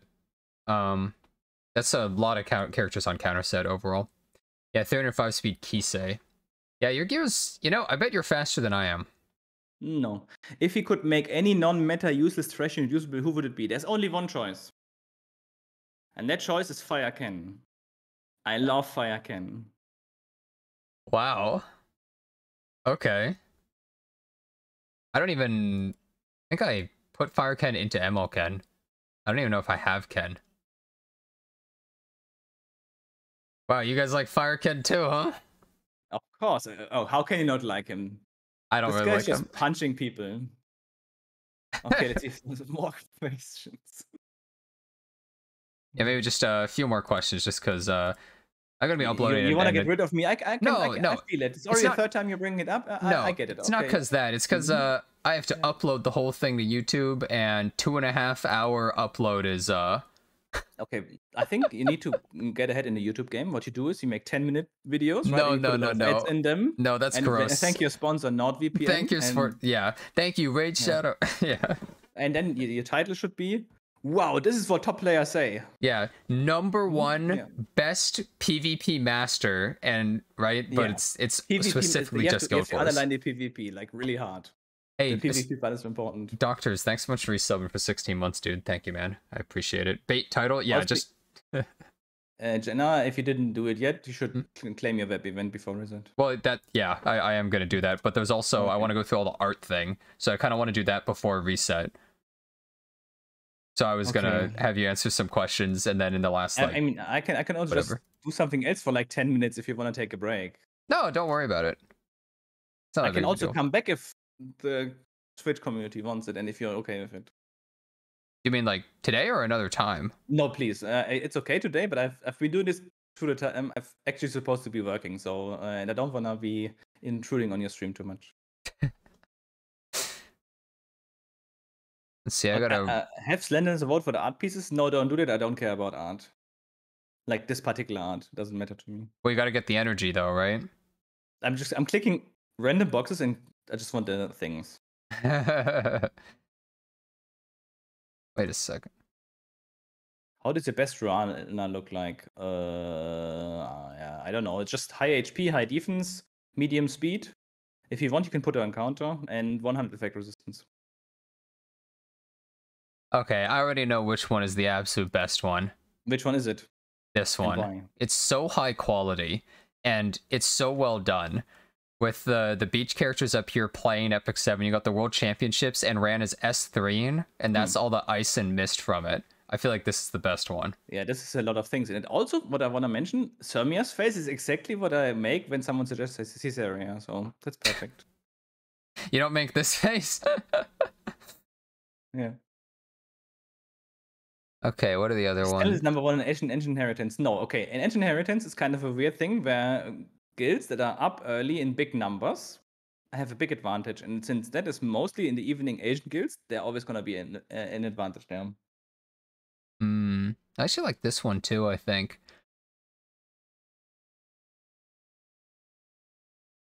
Every House Talentless and Ancient Inheritance, we all clear it. If that makes sense, all 5 guilds.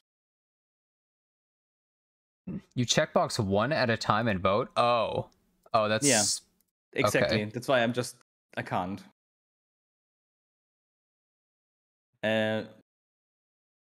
Why do you think that, Jolly?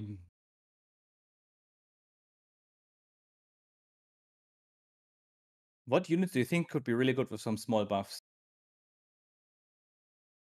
Are you asking me, or...? No, someone was okay. asking that. I'm gonna have to go through the list really quick. I think a Valiant could be really good with some buffs. Yeah? Mm-hmm.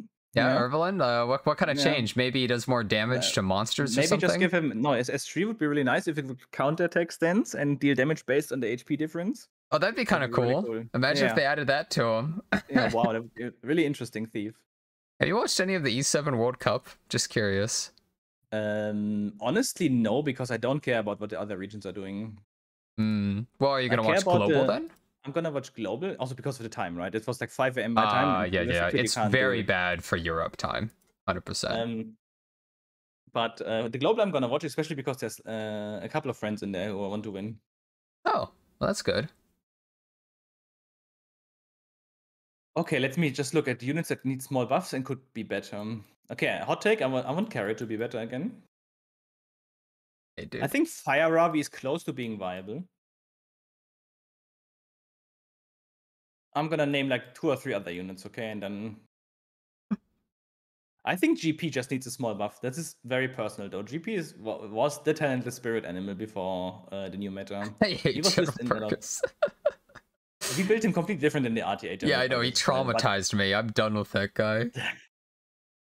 I really want to do better. Last Rider Crow as well. I think he could be a good counter and a good option even to the current teams because there's a lot of AoE happening. I think Last Rider is really interesting. The idea I had was basically not reduce his cooldown, but whenever an AoE hits him, there's a chance because you want to use chance-based units and to use the S3 at random. Oh my god, that That It's would actually be punishing, but you can play around it, right? This is the idea. But that, oh my god, that's just gross. Okay, this is a bit over the top, probably. Getting unlucky and then he just kills you. That's like the ultimate counterattack. Yeah, I mean, if you're AoEing, this would be really good counter into the blue Charlotte as well. I don't think she needs more counters. And then a specific one that I really, really like, but is basically not that much used anymore, is Briarwitch Iceria. I really like like that Briarwitch Iceria. I would like for them to be buffed as well. Yeah. She was actually part of one of the best MLM comps I've ever seen last season, where we found a way to utilize her into basically every defense that had Wayang, when we didn't have a good Wayang solution. Huh. Random question, do you know why they translated everyone's IGN for E7 World Cup? Well, I mean, the ones that are in another language, it makes sense, but if you're talking about, like, why they changed, like, Suck and Aether Bulge, well, they didn't like their names being on there. But yeah, they translated everybody's name just so it's easier for us foreigners to understand, I guess, right? Okay, there's one more question. Can you explain, please, in what situation you use Sinful Angelica? Whenever there's slow units in defense, when you know they're slow, you can just use her and kill 2 of them and then the defense is gone. Whenever there's a Civilis in defense, you can use her as well. She only attacks her. Invalidate. Yeah, also the S2 doesn't hit, and the S3 from Angelica cleanses the attack down, gives attack back. Oh. It's really good. No, that makes actual total sense. That character needs negative investment and is such an OP unit in Guild War.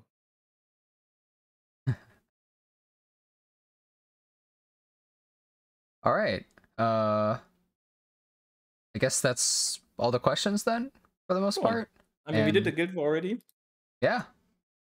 I think we pretty much covered everything for this. Yeah, guys, apply to Talentless, you know. Apply to Dead or Talentless. No, our guild's full. Oh. But I definitely want to thank you a bunch for coming on, and I think it's fun talking to you. I don't really ever have guests or anything on much. It's not really a thing I do, but maybe it seems like kind of a fun thing to do from time to time, maybe.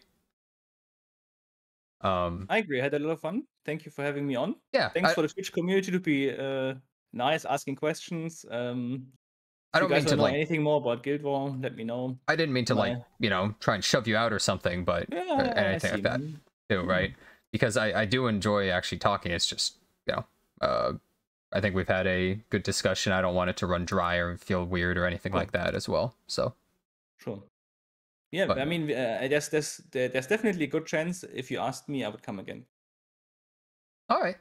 Yeah, maybe I'll try doing stuff with talking with people more. I've always kind of wanted to set up an E7 podcast or something.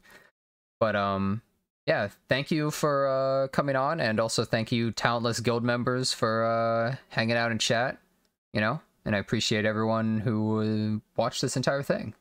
So thanks a bunch, guys. Yep. See you guys. Bye. Bye, Jenna.